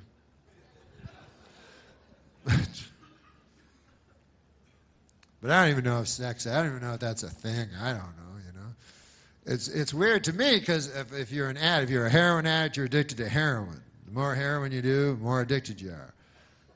Booze addict, you're addicted to booze. More booze you do, bigger addict you are, you know. So to me, if you're a sex addict, let's say, you know, sometimes you meet these guys like, hey, man, this guy's 70 years old, and he's been married since he was 20. Still happy, still have a healthy sex life, still has sex with his wife, you know, every week or so, you know.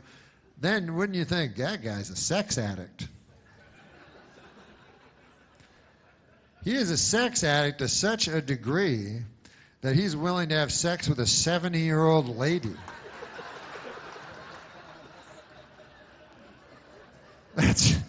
That's hitting bottom there, you know. If you're going around getting a whole bunch of different ladies, that's not a sex addict. That's just a beautiful lady addict. I don't know what you call that. But if you're willing to just anything at all, just whatever's beside you after 50 years, you're like, I don't even like you anymore, but or whatever they do. Whatever noise they make. Man,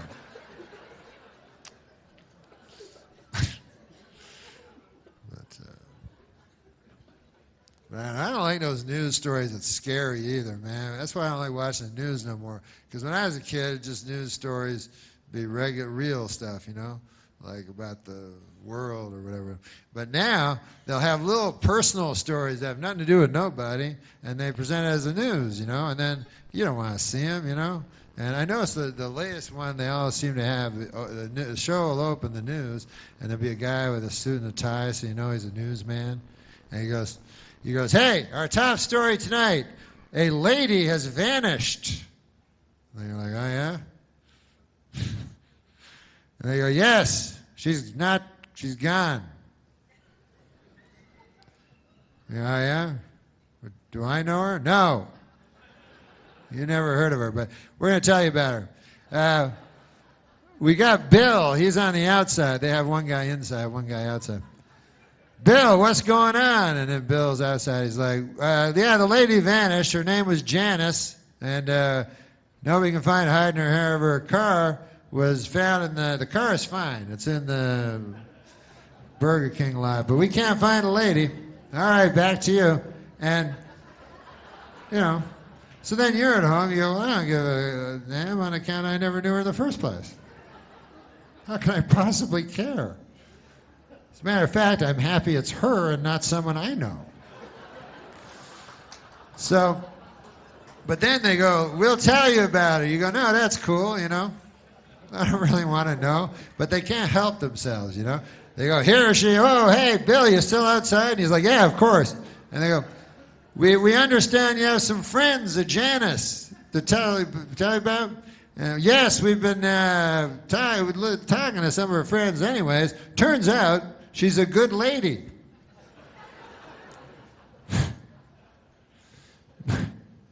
Breaking news, Janice was a good lady. And we got some of her friends here going to talk about it. And then they show a lady and says, Janice's friend.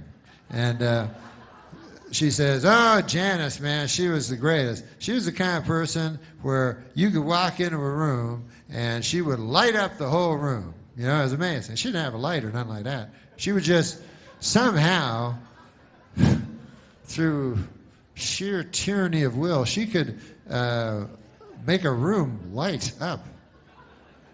Some of us thought it was supernatural. And then this is other Janice's friend. Oh, Janice. She was the type of lady I remember that you could always turn to. You know how sometimes you want to turn your neck, you know, because you're having troubles. You want to, you know, or your neck hurts, whatever. But when you turn, the person you most want to see in your eye line would be Janice, you know. And then, if say Janice's other friend that wasn't one of the first two. Well, Janice, she's the kind of person, you could be talking to your best friend the whole world, you know, and then Janice comes in and goes, screw you, I'm talking to Janice. You know, you go over to Janice, she's a better person than you. It's Janice. And so then, at home, you start to get invested in Janice. You start liking her, you know what I mean? And every day they show you more about Janice, you know, and they show different home videos of her, and you're like, hey, honey, look. Oh, I like that hat she's wearing. She's eating a piece of pizza, you know, and you start really liking her, you know. You go, man, that lady's nice. I'd like to meet her one day. I forgot she vanished. Oh, well, they'll find her. I'm sure of it. Then you get hope, you know, and all you can think about is Janice. You know? Your feverish dreams are commanded by Janice's spirit, you know. You can't even think right, you know. And every day you're turning on the news, man, what's going on with Janice? And they keep going, telling, you know, and things progress, you know, and Bill's still outside, and he's like, we're still looking. It's been 3 weeks now. But as we speak, everyone's combing the woods behind me as we speak. And then you're home, you go, oh, no, not the woods. You don't like to hear that. Nothing good ever happens in the woods. I've seen enough of these stories to realize that Janice is not going to come bounding out of the woods anytime soon. It's like, hey, what's going on, everybody? I was just taking a stroll through the woods. What's going on? Why are you taking pictures of me anyway? What's going on? Now, if they find you in the woods, generally, they find you in one spot. As a matter of fact, exclusively, every time, if you're found in the woods, you're found in a shallow grave. That's the way it works. I don't know why, but I've seen enough Bill Curtis specials to know that shallow grave is where you want to end up. Certain things you don't want on your death certificate. One would be shallow grave.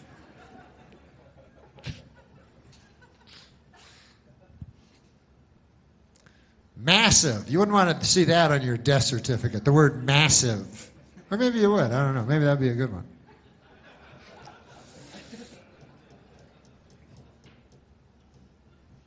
What about complications? That's the one that always confused me. I'm like, what the fuck? You go, hey, Doc, what did my dad die again? It's complicated. It's complications. He died from them. Well, how'd that work? You told me it was going to be a simple operation. Yeah, we thought it was. You're not a doctor, are you? It looks simple in the book. But once we cut him open, man, a lot of red stringy stuff in your dad. Very complicated when you get in there, really. Well, anyways, goodbye. So, yeah, you don't want to see shallow grave in any of your, you know, in any of the Fourth Estate's account on your being dispatched. So, And also, doesn't it seem a little rash, a shallow grave, you know? Like after all their planning, these serial killers, they're supposed to be so cunning, you know, so diabolical according to the TV movies I've seen. And doesn't it seem a little rash at the end that all of a sudden it's just shallow grave, you know? It's just, wouldn't you think they'd go to a little, yeah? There's like, there you go, a couple of leaves and a twig. That doesn't look like Janice. I don't remember Janice having twigs and leaves all over. Nobody will find her. A Boy Scout ain't going to stumble over her tomorrow morning, I know that much. I'm going home and await the authorities. And then they go home. Now, I would, if I ever did that, and I would never slaughter and kill a woman. I want you to know that. I know I say that now. Who knows? You know, can't predict the future, but I know there's not a river long enough that does not contain a bend. But I believe right now I would not slaughter a woman. And maybe it's just vanity talking. You know, the scriptures say that man is mostly vanity. But in my vanity, I do not believe I would do it, you know. But if I did do it, if I somehow snapped, because who would ever know, I would plan it out. I'd be very, very careful about it, you know. I would track the lady, you know, because you know, there's still a stigma, even in today's enlightened society, when you slaughter a lady. So I would track the lady. You understand? I would find out, this is what you got to do. You got to find out her habits, you know? Like maybe you go, hey, man, I know she goes to that cheese sandwich store every day, and when she comes back, she's got a big paper bag of stuff. I'll bet you anything, there's cheese sandwiches in there. Eh? So then you put that up in your head. Lady likes cheese sandwiches. It's one piece of information. But you take your time, you know? Then you notice, you see another pattern. You go, hey, every Wednesday night, that lady goes down to the gymnasium and plays basketball with other ladies, which is fine nowadays. So, what I would do is I would stand outside of the gym, you know, and she'd come out there all sweaty with a ridiculously tricolored ball, you know, and she'd be finished her game, and then where would I be? I'd be standing at the other side of the parking lot, and in my hand, what do you think would be resting but a cheese sandwich, right? So then she'd go, hey, what's in your hand? I go, what, nothing? She'd go, yeah, there's something in your hand. I go, there's nothing in my hand. I don't know what you're talking about. She'd go, there's something in your hand. I'm not blind. I see something in your hand. I go, there's nothing in my, oh, yeah, this. Oh, no, it's just a cheese sandwich. What, why, you like them or something? I got a whole bunch in that van over there. Yeah, that craziest looking van you've ever seen in your life. It's right over there. You want to go through it? You want to go get some? And by the way, if you ever do this, and I don't think you ever should, you don't have to have cheese sandwiches in the van. You know, unless you're proud of your detailed work or something like that. I don't want you to go, if you're a frugal serial killer, I'm the last that would advise you to throw away all kinds of money on cheese and double the amount on bread, you know? Should bread and cheese cost the exact same amount of money? But anyways, I would plan it out. That's what I'm saying. And then I would take the lady and I would never do this, of course, but I would take the lady in the van to a remote area, you know, where there was a wooden shack that I had constructed, and it was silenced to the point that her screams would just echo off the walls, never to reach civilized ear again. And then I would do whatever it is that they do that gives you that godlike power, and then I would take her to the woods and I would bury her in the deepest grave ever. That would be most of my plan. the grave. Like 2 years before I had selected a victim, I would be working on the grave. I'd get 50, 100-foot grave.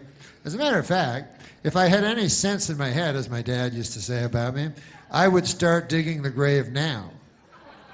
Just in case, because you never know when you're going to snap, you know. I should go home and just dig a big, deep 100-foot grave, you know? And worst case scenario, like my dad used to say, hey, a little hard work never hurt anybody, goddammit, you know? And best case scenario, I slaughter a lady and get away. If you're gonna slaughter a lady, and I'm completely against it, it's much better to slaughter a lady and get away with it than slaughter a lady and not get away with it. That's just I don't know, because I've not done either. You know, I would have to talk to one of you that have done both to really get an answer. But I would suspect, like anything, not getting caught, you know, is the better choice than getting caught. You know, it's funny, you know, the things we think we're afraid of, you know, because the things we're really afraid of in life, like monsters, you know, and serial killers and terrorists and stuff like that, they ain't gonna do nothing, you know? Like, what's the chances, really, you know what I mean? But you're always afraid, like earthquake or something like that, you know, tsunami, I was afraid of this crazy stuff. But you're not, the stuff that really gets you, you're not afraid of. You don't even think about it, you know? Like, you think, you're always like, man, I hope a terrorist doesn't attack and kill me, right? What's the chance of that happening? Like 1 in a billion, you know? A terrorist ain't gonna attack and kill you, you know? But what's the chance that you're gonna be attacked and killed by your own heart?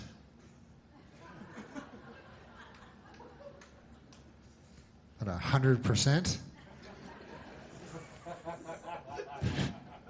Yeah, nobody even thinks about that. Nobody even cares about that. Your heart can attack and kill you. And yet people like their hearts, you know. They give you for Valentine's, oh, a heart, ooh. People go, man, that guy's got a big heart. I go, you better fucking watch out on account of I could kill him. Does he know that? That it will attack and kill him when he's not expecting it at all? That's what happened to my dad. His heart attacked and killed him. It was tough. I don't know if you ever loved anybody, but when you love somebody and then their heart attacks and kills them, man, it makes you sad. And my dad, I loved more than anybody, and he never saw it coming, you know. He thought his heart was on his own side. He was looking around for terrorists, shit like that. And just one time, boom, his heart got him. He was lying in his bed, and boom, by the time he hit the floor, they say he was dead. And I saw him, I was the second guy after my mom to see him, and I was, oh, blood, it was black. I thought it'd be red. And he was lying there, and I was so sad. It was the most saddest moment ever. And it was too late. He was dead already, you know. And then the people came in the white, they wear white. They're not doctors, but they wear white.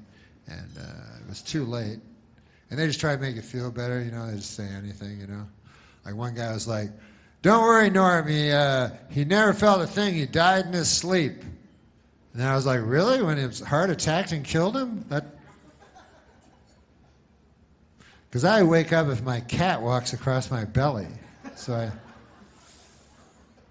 I don't know if my dad was that sound a sleeper. And another guy said, don't worry, Norm, he's in a better place. I say, he's on the floor. Dead. Earlier, he was alive on the bed with the Tempur-Pedic pillow I got him for Christmas. I'm not a doctor, but I think that's the worst place. But it doesn't matter. It doesn't matter because I have my faith. So as long as I have my faith, you know, I'm all right. As long as you have faith. If you don't have faith, forget it. You're through. But you know, You can have other things, I guess. You guys drink booze? If you don't have faith, like I have faith, I have deep faith, but if I didn't, I think I'd go for booze. Because it seems like a good thing. My buddy, everybody has diseases. My buddy has alcoholism, which is a disease, and he told me that. He said, Norm, I got a disease of alcoholism. It's taken over my life, and it is a disease, But I was trying to look on the bright side of things, and I told him, I said, listen, Bobby, his name's Bobby, I said, it's true you got a disease and everything, but you got to look at the bright side, because that's what I believe in. And as far as diseases go, I think you got the best one, I told him, Because it's the only disease where you get to drink a lot of booze all the time. As a matter of fact, that is the disease.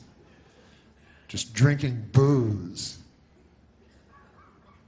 It's not exactly bowel cancer. Like my Uncle Basil, he has bowel cancer.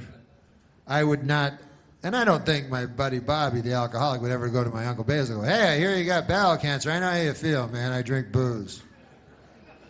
Those diseases, good Lord.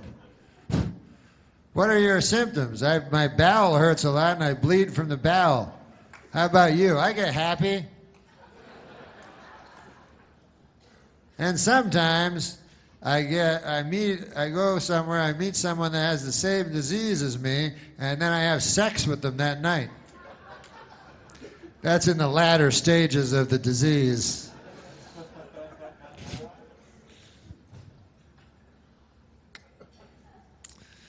But listen, man, I'm just an old chunk of coal, I'm going to be a diamond someday. Don't worry about it. It'll happen. Through the grace of God, You guys like God?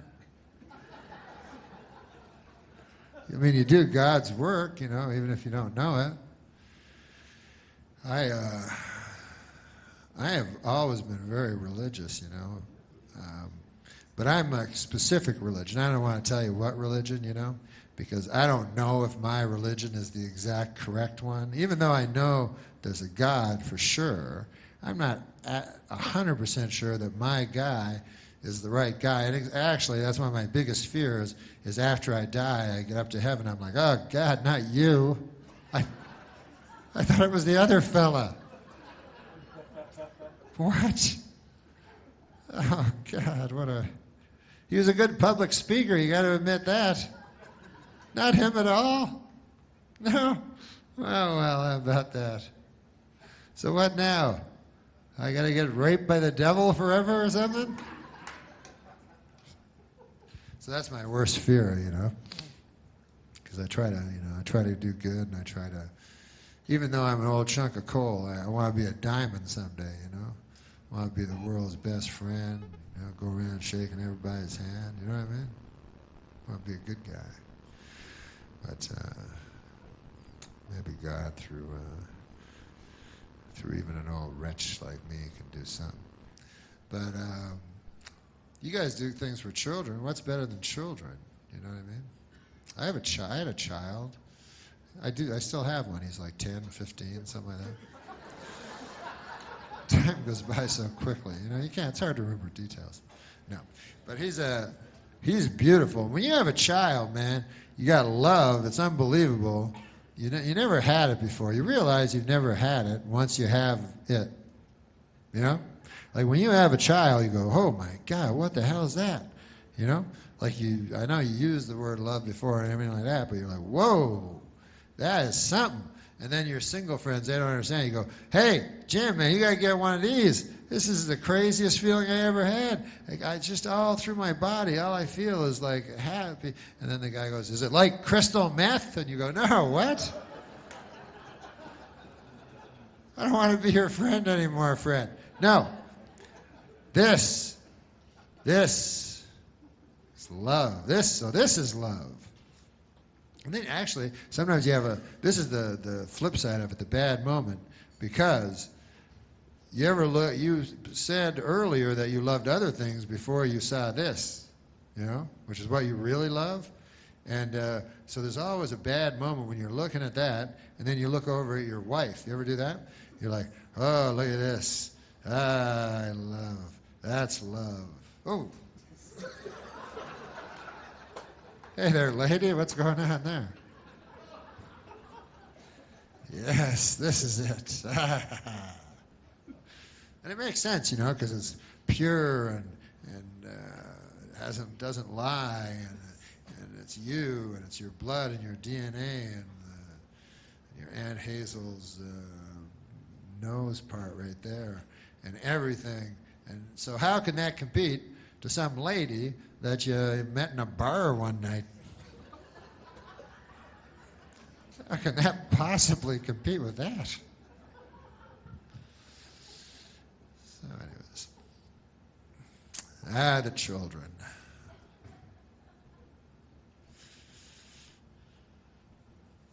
I love children. It's funny, like you can't love children anymore because, you know, even though Jesus, and I'll tell you something, I don't want to say any specific religion is better than all the false ones, but this is the only religion, I'll tell you, that I am against. The Church of Satan. Any retard knows that's not the right one. I think even Satan himself admits it. Anyway,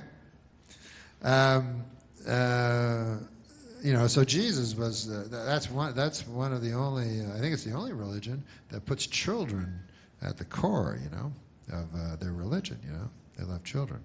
So. So that's good because I love children. But when my child was young, though, it was always worry, always worry, always worry. You know, I remember when he was really young, and I was worried about everything. I remember one time, like he was only 4 days old or something. I was watching TV, and they had a news story. They said, "Coming up, a news story on crib death," and then I was like, "That's where my kid sleeps." You would think crib death would put a crimp in the sales of cribs. If not wipe out the entire industry. That's what I would think. You know? A couple of Toyotas go skidding around, all of a sudden they can't sell cars. But the crib industry, incredibly resilient, actually kills children. One of its defects. I'm calling for a full recall of all the cribs that have killed the children. Oh man, I'm thirsty.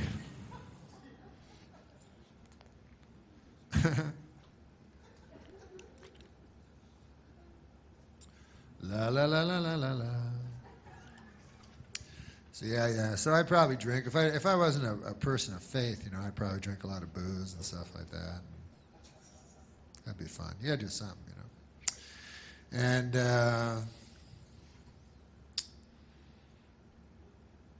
yeah, I don't like drinking though. You ever drink those little shooters that are really like powerful and they have like sex names? They have like filthy names. You know what I'm talking about? So they'll have like sex on the beach. You know what I mean? And so I don't know why they name them like that. I guess because people are drunk and they're like, hey, maybe if I drink that will happen to me. But of course, if you have a night of drinking, you're not going to end up having sex on the beach. That's never happened in the history of recorded time. You know? But you know, you're not going to have a shooter bar where you go up and go, yeah, excuse me, can I have a humping a dude I figured was a lady? I swear to God, I thought he was a lady.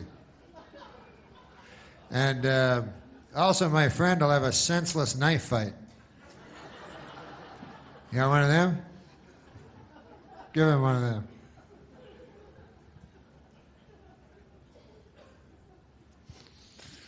But,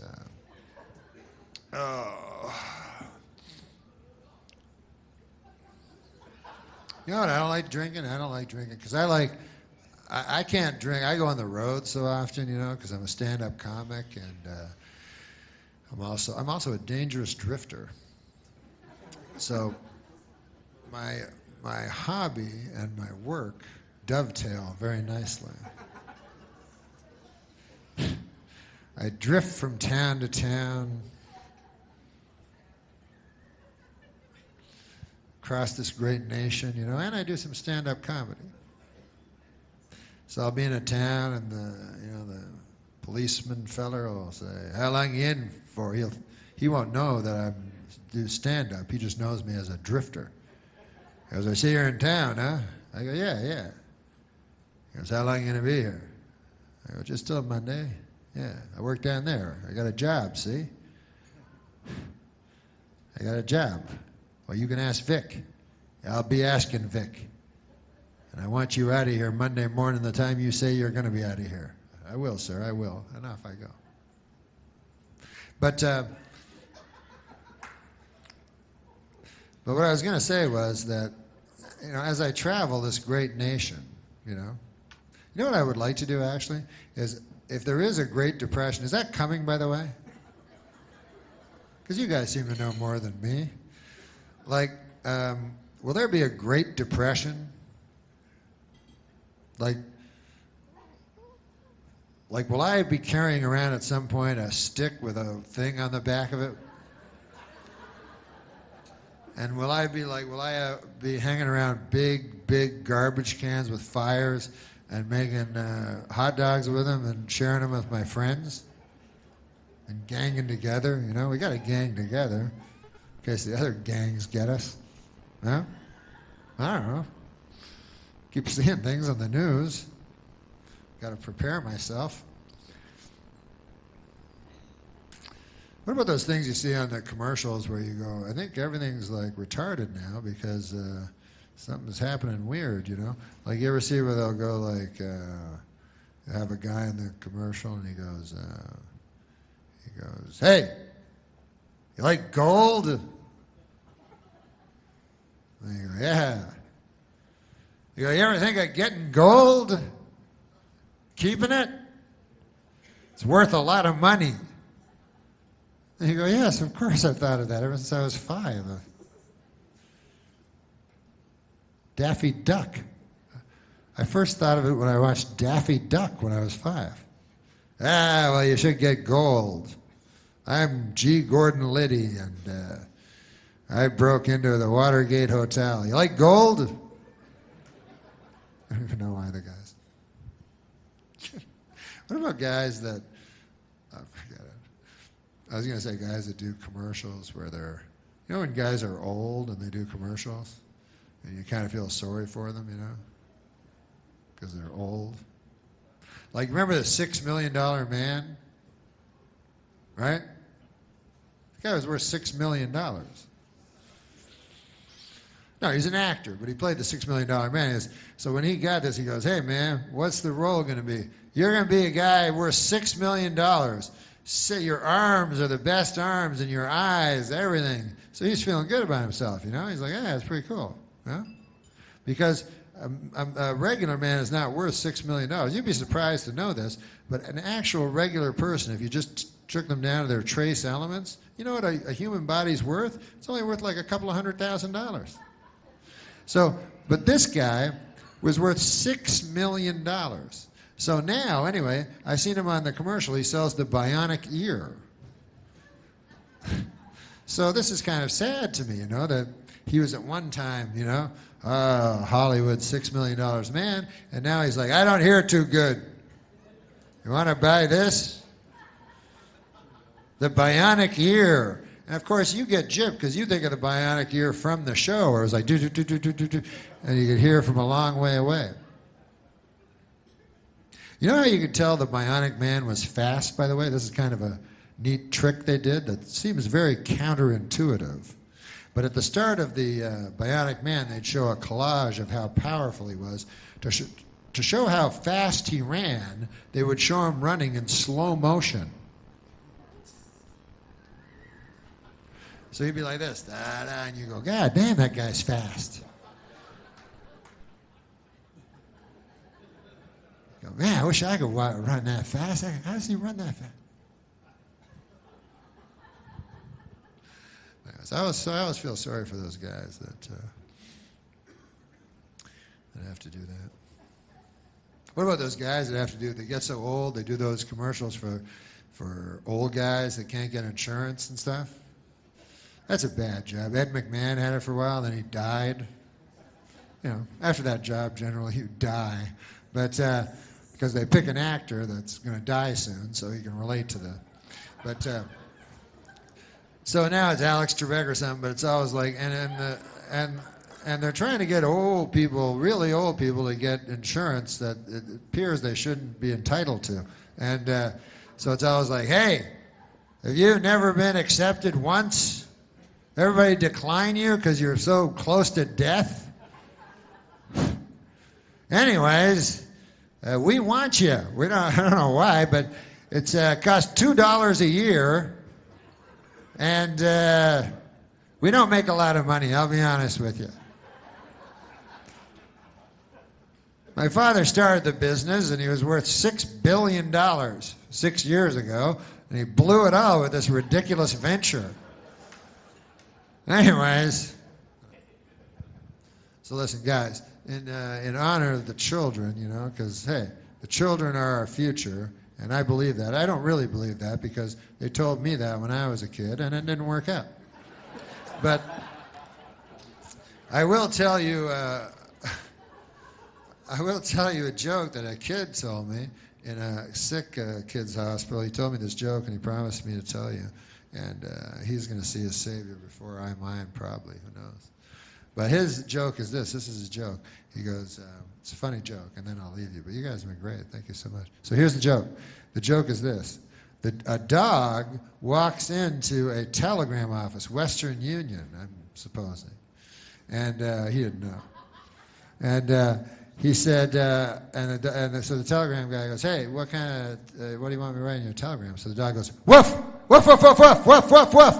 So the guy writes it down, you see. And then he says to the dog, he goes, hey, dog, I can't help but notice here, there's only 9 words on your telegram, you know. 10 words or less, it's the same price. If you would like, I could add an extra woof, you know.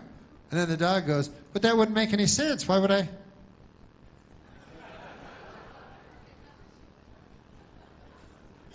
Most of his brain stem was gone. He wasn't making a lot of sense. But he was a child. They said he was more host than virus. I don't even know what that means. I'm not a doctor, but no such child exists.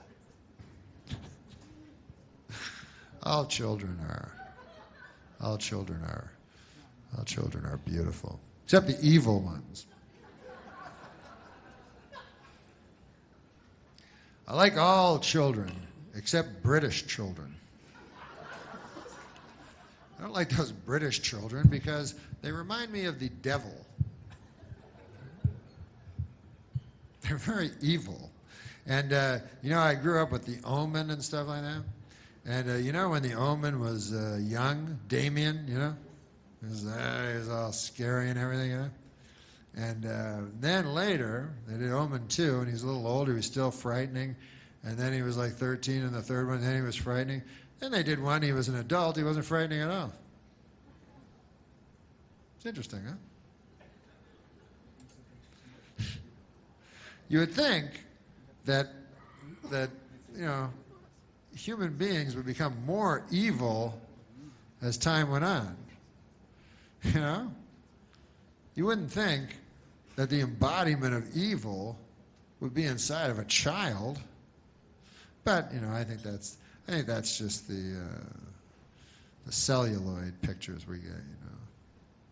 I think in reality, you know, as the scriptures say, let the children lead us, you know. So let me think if I can think of a joke. It only seems fair. Jeez, I don't know a lot of jokes.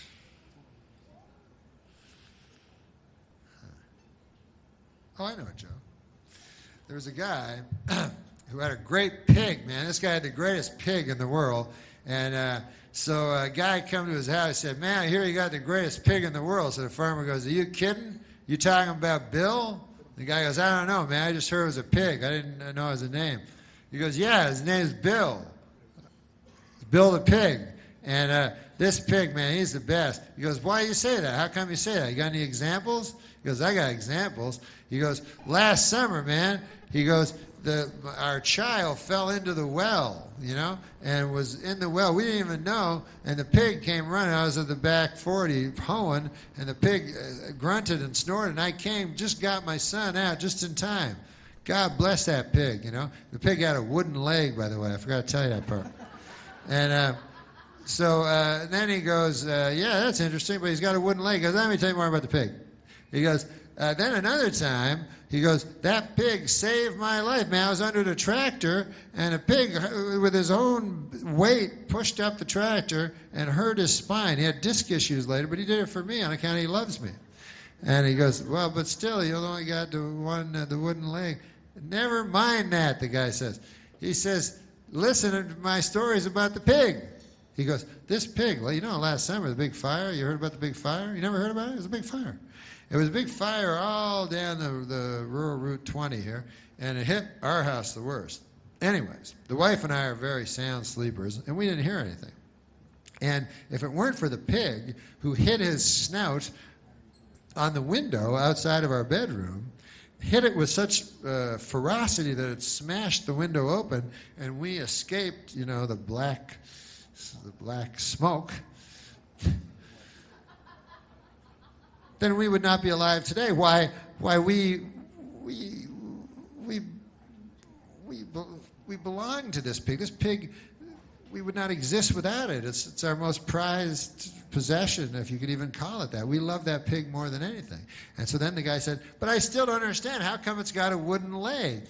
And then the guy says, are you kidding me, man? Have you even been listening to me? You can't eat a great pig like that all at once. You know?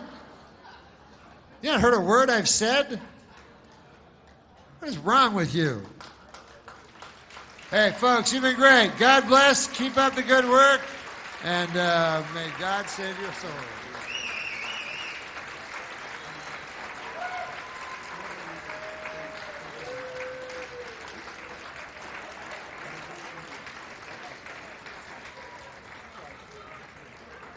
Norm fucks with people. First of all, when I say I love you, like, that's the truth. Like, you know, being around you, your energy, it's fun. Yeah. But I had to learn a little bit.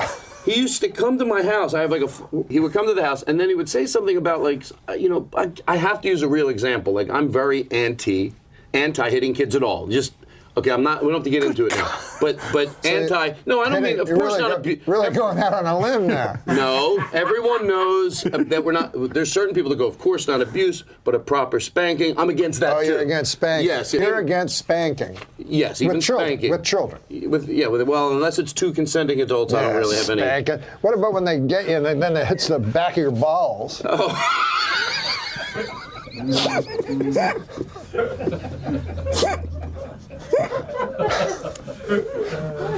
That's just all great timing, because I don't know what you meant. Because you would come there and I said something about it and you went off how it's all right, and you, for like 45 minutes, we're like, Norm, he goes, well, you know, kids, you know, and I'm like, so then he goes, I'm just kidding. Then he goes off on an hour dissertation that was so articulate and so eloquent that it was said what I felt better than I could say it. So he was just fucking with everybody for 45 minutes. You think that'll never happen again? And it did. A month later, something came up in politics. You just throw stuff out there, and then you go, nah, and then you get everyone worked up. I'm a provocateur. You know, with politics, it's like, yeah, I don't like to get into it that much anymore. Yeah, let's not get into this shit, man. Okay, buddy. Because it's getting, I can see people not laughing now. No, I mean, but, you know, laughter, but, you know, I know that you've gotten into a little bit of flack around it, but you're flack around what? Around politics.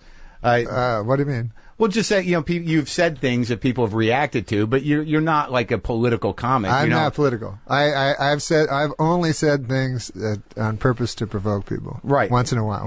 You like doing that, though. Once in a while. Yeah. But I've never.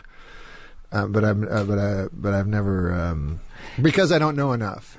And because I don't respect political humor when it's nothing but gossip. Did you see Django Unchained? Yeah, I did. Okay. You remember when Leonardo DiCaprio and the boys were sitting around watching Yes, the they have slaves the Mandingo fight to death. Yeah, awful. Yeah, awful. But isn't that what boxing is? No. You and your rich friends, you go to Vegas, you say, bring up those poor black people from the ghetto. In the ghetto. I don't think that's the requirement. And a mother cry. I don't think that's the requirement. What's not a requirement? You have to be African American. But you have to be poor. Okay. Well. It just so happens, I think, maybe because that's a way out for kids. Yeah. Yeah. But do you think it's cool that rich people pay money to watch two poor people fight to the death? Well, if they're good, they won't be poor anymore. Mayweather was one of the top paid athletes last year. Yeah. Yeah. And he lost it all on the Jaguars. I thought we were going over my credits, and you've lured me into a discussion. You put me on the side of the argument. I'm trying of to a rich say, white person oppressing young black well, let me males say this. into boxing. I don't know how I got. I remember when we came in. It was you. Wasn't even Will. But the talk was all about David. Is that right? Yes. Wow. And I think in the first year, you proved to be the guy. I did well. I will say Name me another guy that had that many characters in the first year of Saturday Night Live, bar Eddie Murphy. Well, I'll bet you Mike Myers did. First year? Mike Myers, first year? Nothing. Nothing. What is your favorite project you've ever worked on? This. I want to talk about Del Close. Favorite project I've ever worked on? There's tons. There's tons of them. Yeah. A recent one on this is not just. So you don't understand the word favorite. Wow. Is this called Norm's Hot Box today? You're right. No, but it's fine. You're right. I feel like the guy that threw Cool Hand Luke into the box. Yeah. In a few words, tell us why Second City is so much better than the Groundlings or Upright Citizens Brigade. Is it? That's what he thinks. He said, tell me why it is. Yeah. I keep getting put into this situation. Here's your argument you must defend. I think women are hilarious. Paul Westerberg. I do too. Exactly. Yeah, well, you haven't brought one up yet. I haven't brought a woman up? No, as a funny. I think women are really, really funny. What does this have to do with the replacement? He's trying to goad me into bait me into another argument. No, because I have to take the side that I don't want to take. Because you're a comedy expert, and all of a sudden you're Kurt Loder. I mean, I want to hear about comedy, and I think women are funny. And I'm tired. You do think women are funny? This is a rather troublesome thing I've got to address. This was in Adam Egat's dressing room. If you can read it, it says, ISIS hunting permit. I said, what does this mean even? ISIS hunting permit. Everyone would want to kill ISIS. And then you said, no, I wouldn't want to kill ISIS. Does that mean ISIS hunting permit? Does that mean that this is supposed to be taken as some sort of redneck thing? Yeah, it seems like it would be on like Why a would this be a redneck- redneck thing? Well, it just seems typical of something you'd see on the back of a pickup Right, truck. but I said after that, I said, but no, everyone would want to kill ISIS. The thing is that somebody would use that as permission to kill Muslims, just because they couldn't differentiate between who is ISIS and Why who would is, they not say Muslim hunting permit? well, because they sort of look at all Muslims as being ISIS. You know, that's the problem when people want to deport all the Muslims from America. They think that they're all part of ISIS, when in truth they're not. His biggest fear is that ISIS or some terrorist group like that will get a hold of a dirty bomb and explode it over a major city within the United States and kill tens of millions of people. Because then the blowback against innocent Muslims would be absolutely terrible. Were you surprised by Brexit? I was surprised by Brexit. You Thank were, you for huh? asking, yes. I wasn't surprised. You saw it coming? It took me a long time to understand what it stood for. Do you know? Yeah, I don't remember. To you. I'll whisper. Good God. I'm whispering. No, all right, I'm listening. I'm trying to listen. Okay.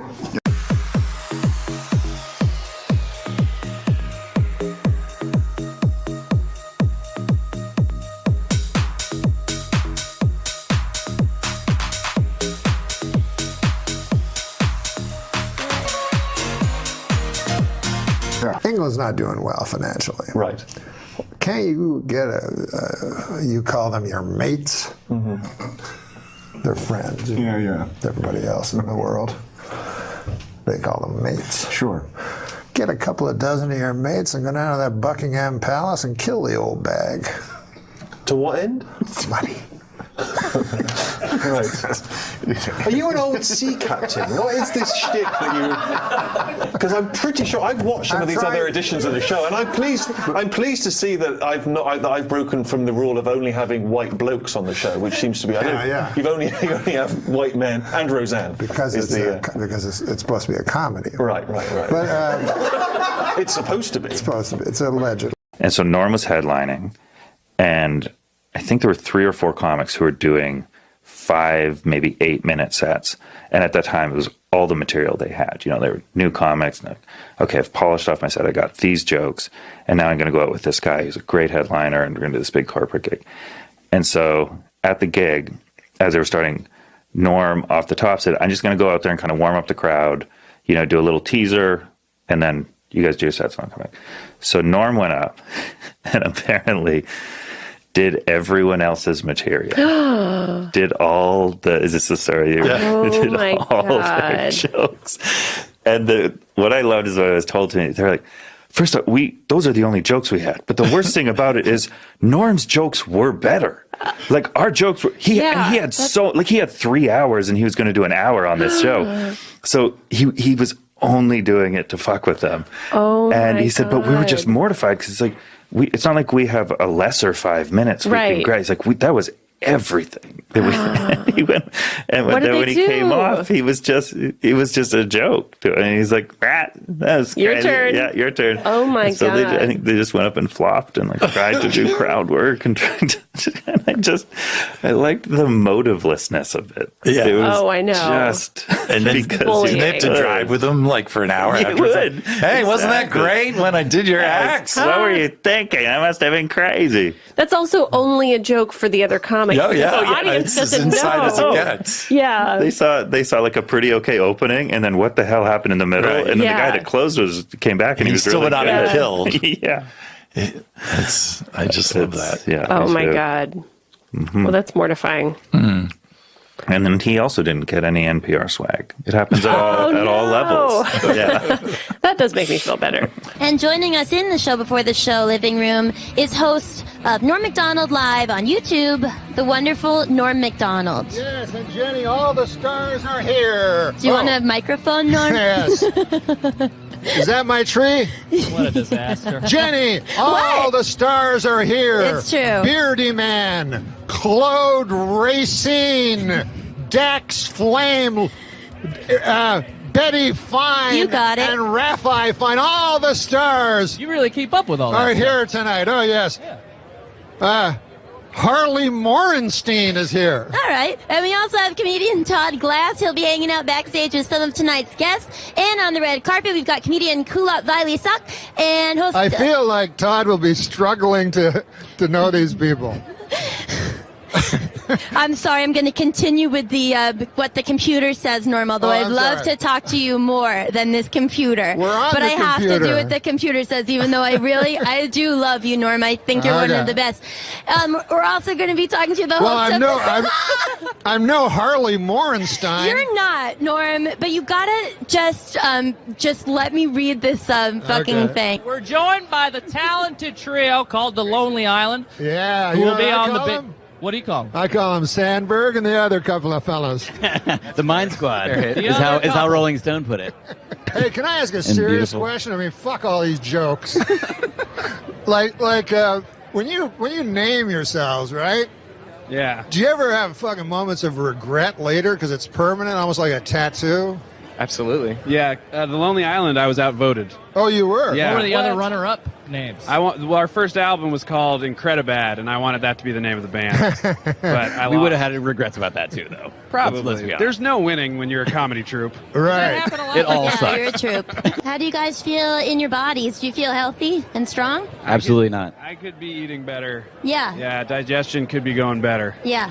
I feel like that about Hey, myself. enough of these fucking jokes. Can I ask one more serious question? Hit me with a real one, Norm. Real one. Sandberg, when you went to SNL, Yeah. you went different than anybody else because you were already a fucking big hit, right? I don't think so. Is that true? We were definitely not a big hit. No. Oh, Saturday Night Live made you guys a big hit? Yeah, I mean, we had a small internet following. Oh, so the computer doesn't really work to make you a big hit? I mean, that was like 17 years ago, right? How long ago was that? It was a while ago. It's changed now. Yeah. So when you started Incredibad / The Lonely Island. Yeah, The Lonely Island. What's the significance of that name, though? That's what really I wanted to ask.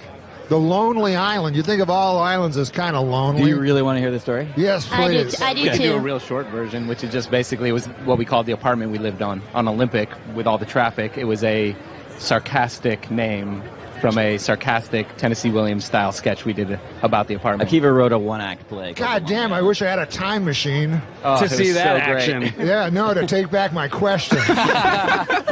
Thought you were going to say to murder Hitler. I would not. You know, people always fucking want to murder Hitler with their time machine, right?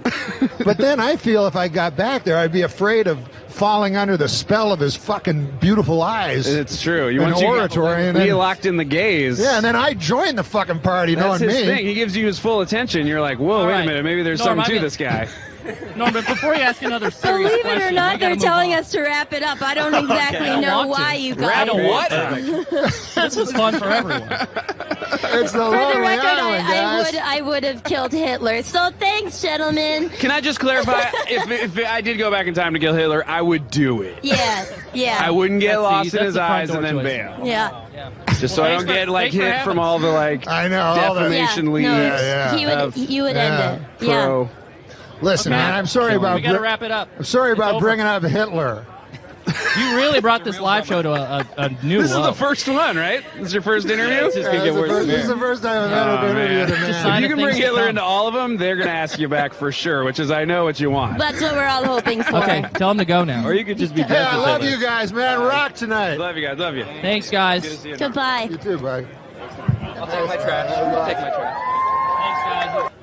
Oh, we're back. I just have word that all the stars are out. Rhett McLaughlin and Charles Lincoln Neal just were spotted. All the stars. It was good to see those workaholic guys because I personally am a workaholic. For many years, I was helplessly addicted to workahol. The Roastmaster General Jeff Ross joins us. Hi, Yes. Jeff. Welcome. Hi, everybody. Oh, you got the first Hello, applause. world. Yeah. Norm, this is so fun. Thank Yeah, you for having man. me on your live podcast. It's always fun to see you without a giant cloud of marijuana smoke between us. Well, it's outdoors. It drifted away. Yeah, how you doing, buddy? You got your hair cut a little. I had a little trim. I was at the doggy groomer for 2 hours today. Now, I have a question, Jeff. You usually show up wearing something very exotic. Yeah. Why the denim today? I dressed like Billy Jack. Yeah. You look sharp. great. I Thank like you, Jay. it. I appreciate it. Yeah. We're trying to up my game for the live YouTube show. Yeah. Oh, man, you're a hot fucking piece of ass. Look at that. I do all my shopping at the mall. Have you ever been to Forever 41? Forever 41. Norm, you're Listen. dressing like you're going to help somebody move. It's- You're wearing sweatpants to the biggest show in YouTube history. This is the biggest show on the internet. You dress like you're going to paint the set. He can't help himself. I gotta ask you this though. Hey, I saw, by the way, on the computer, a show you do now called Morning Roast. Unbelievable. You wake up in the morning, you turn on your computer, there's Jeff Ross waking up himself, roasting somebody. How's that work? Well, whatever comes to my hungover head, I just start making fun of, and Yeah. I put it up on my YouTube page. God damn, it's funny. Who should I roast this week? What about Cassim? Yeah, It would be an honor Cassim. if you could just do me. He's an Arab, if that helps. I only roast celebrities, Cassim, so you're off the hook. Thank you. What do you dress like? You're like Harry Potter's accountant. You just not that up. Well, I want to thank Jeff Ross for turning the mirror on me today. Back to you guys over there. Like the inventor of a cure of some disease we haven't thought of yet. Look at you, like Orville Redenbacher's fluffer. I don't know. Norm, do you know that you can watch live stream stuff on your phone? I or don't tablet? believe that's true. I know I can watch it on my computer, but I don't believe I can watch it on anything other than my computer. Today is a day for you then. Guess what? What? Google, our Yeah. friends at Google here, sent us a free Nexus 7 tablet. Really? Well, they sent it to you. Don't say us. Yeah, yeah. Don't say us. It was just you. Just Norm. Let's not get all fucking plural. Thanks, Google. Thanks for nothing, Google. What I wanted to show you is how easy it is to watch yourself and other live streams on your tablet device. On the computer. On the computer. Yeah. Go ahead and hit play there. Okay. It's Oh, right there in I my. see. It's so simple. Do you see your face? Oh yeah, it's me with a huge fat fucking face. Yeah, I didn't want to be the one to say it. Yeah, I've been having a lot of trouble. My doctor, he said he's not a very nice guy. He said, open your mouth and say oink. Yeah, you need to get better insurance, Norm. Insurance?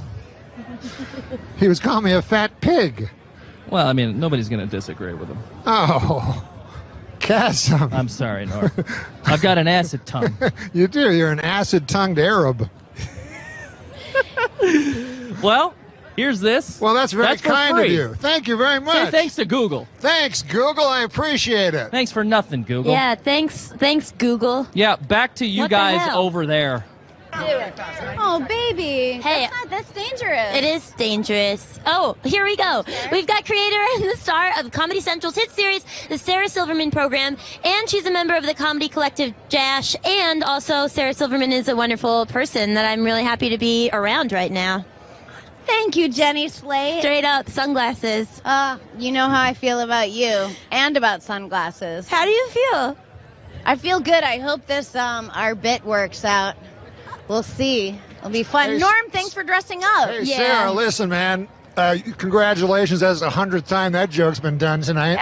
But I also want to tell you, I have a bet with Daniel Kellison, a rather large figure. Daniel Kelson, who put this whole thing together, Yeah. way over his head. He says you did can. it. He says you can explain what the fuck Jash is. Jash is. Pay up, fucker. Jash is a comedy collective, a United Artists, if you will. Uniting myself, Reggie Watts, Michael Cera, and Tim and Eric. And what do? We do whatever we dream up. We shoot it, and it goes on there. We can fail. We can do well. It's total freedom. No offense, but it sounds like some fucking commie gobbledygook. You got me, Norm. I mean, I've never heard the word collective. I know, but Leon Daniel Trotsky. puts buzzwords in my head, and then I just... No, I was just thinking, because they had that Viagra thing out. Yeah. And the other day, Bob Dole came right out and said... He was one of the first. Yeah. And, you don't want to hear about Bob Dole's cock, I mean, President Clinton's cock, Bob Dole's cock, what the hell? But mostly, an old man like that, you don't want him to have a super hard cock. You know what I mean? Why? Why? Because an old man, you want him to be got a pipe going, a newspaper, the dog at his feet there. Well, that in some corners is considered pipe. Oh. But now they're going to have to create some goddamn pill that makes women aroused at the sight of a fucking 70-year-old dude with a super hard cock. You know what I'm saying? It's crazy. This Viagra.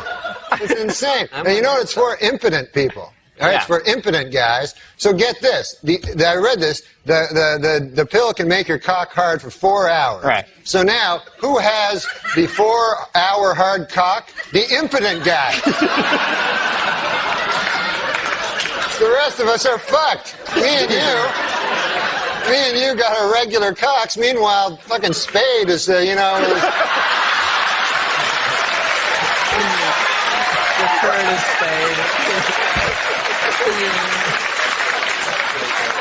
Oh, man. I didn't see it. I didn't see it coming. Dude, I know you didn't. He brought it all around and then a vicious rip kick into his best friend's gut. Once there's too much cock talk, I try to just zone out for a minute until it goes back the other way. If there's too much cock talk, this guy has fevered nightmares all night. Dreams, I mean, like sweaty, fevered dreams from the cock talk that's been all over his head. Why bury me twice? He's killing me. No, he's a good man.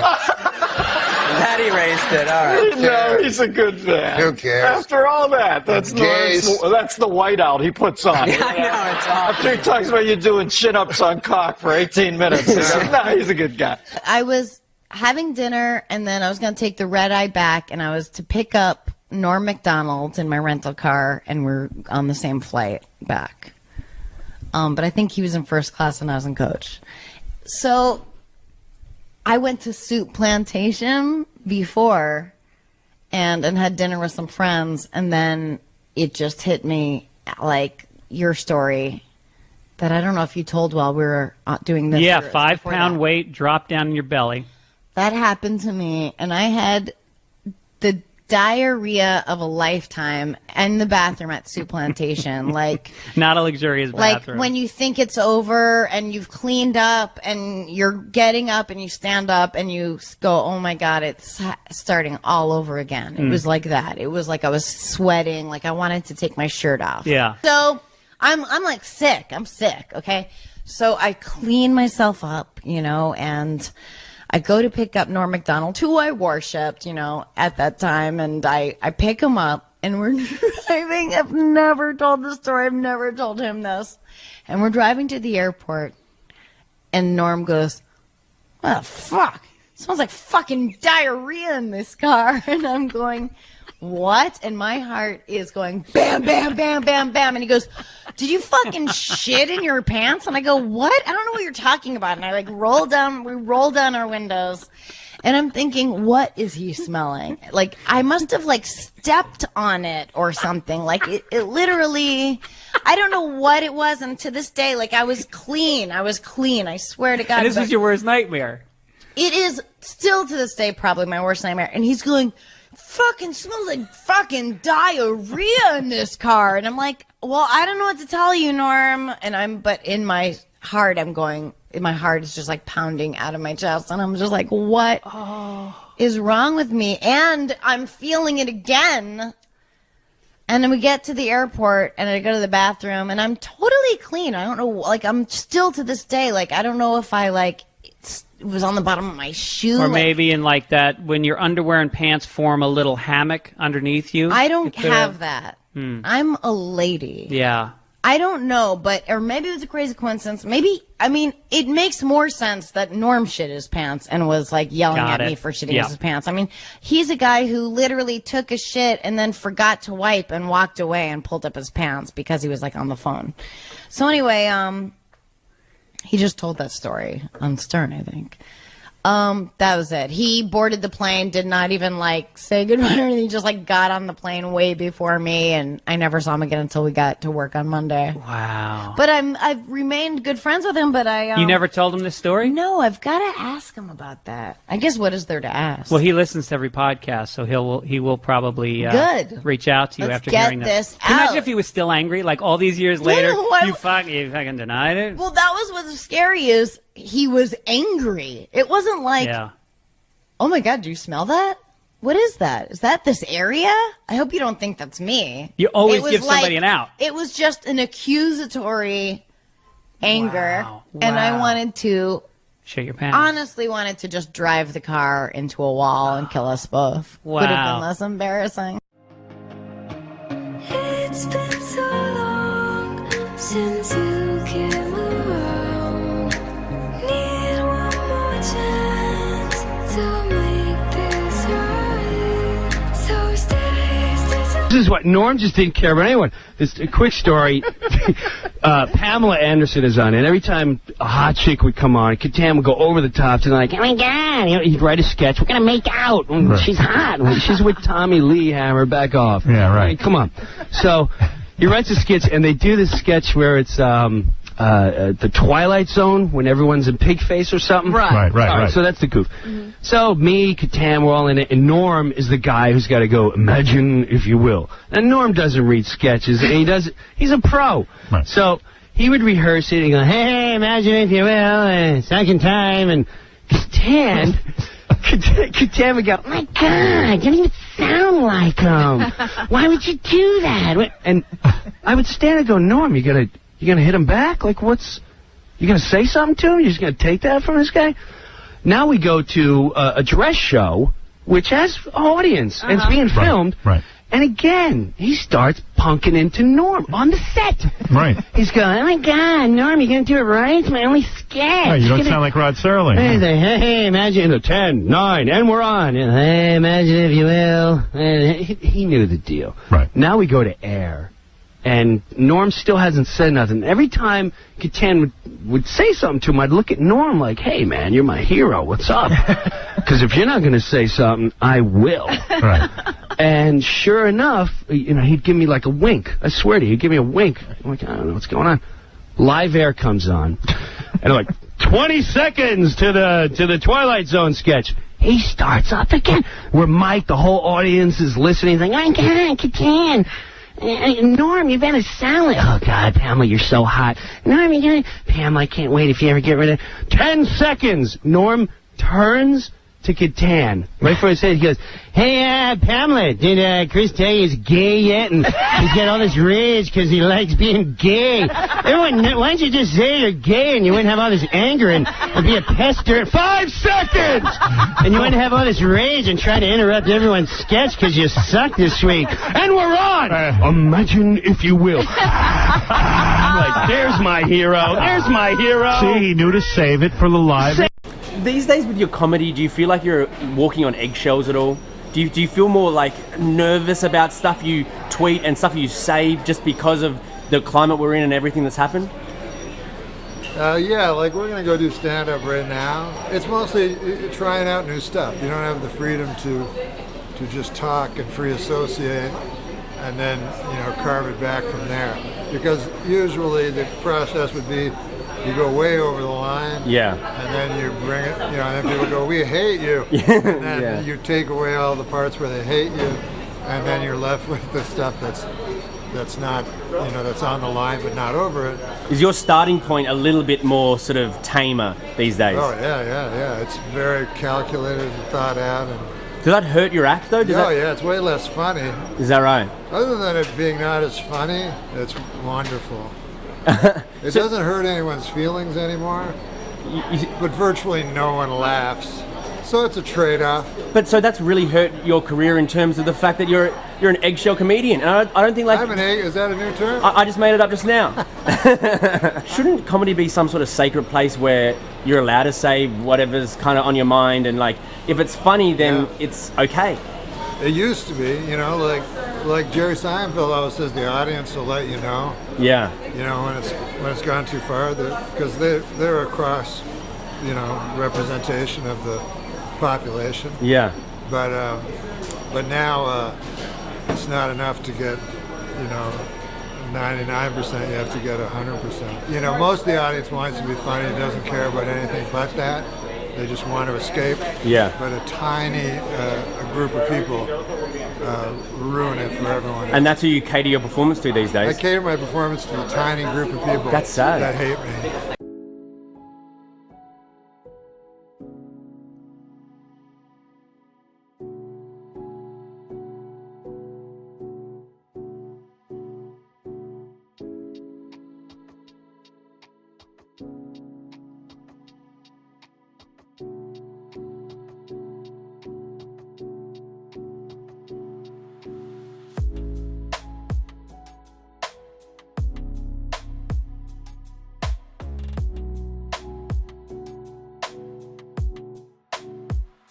What name do I see here?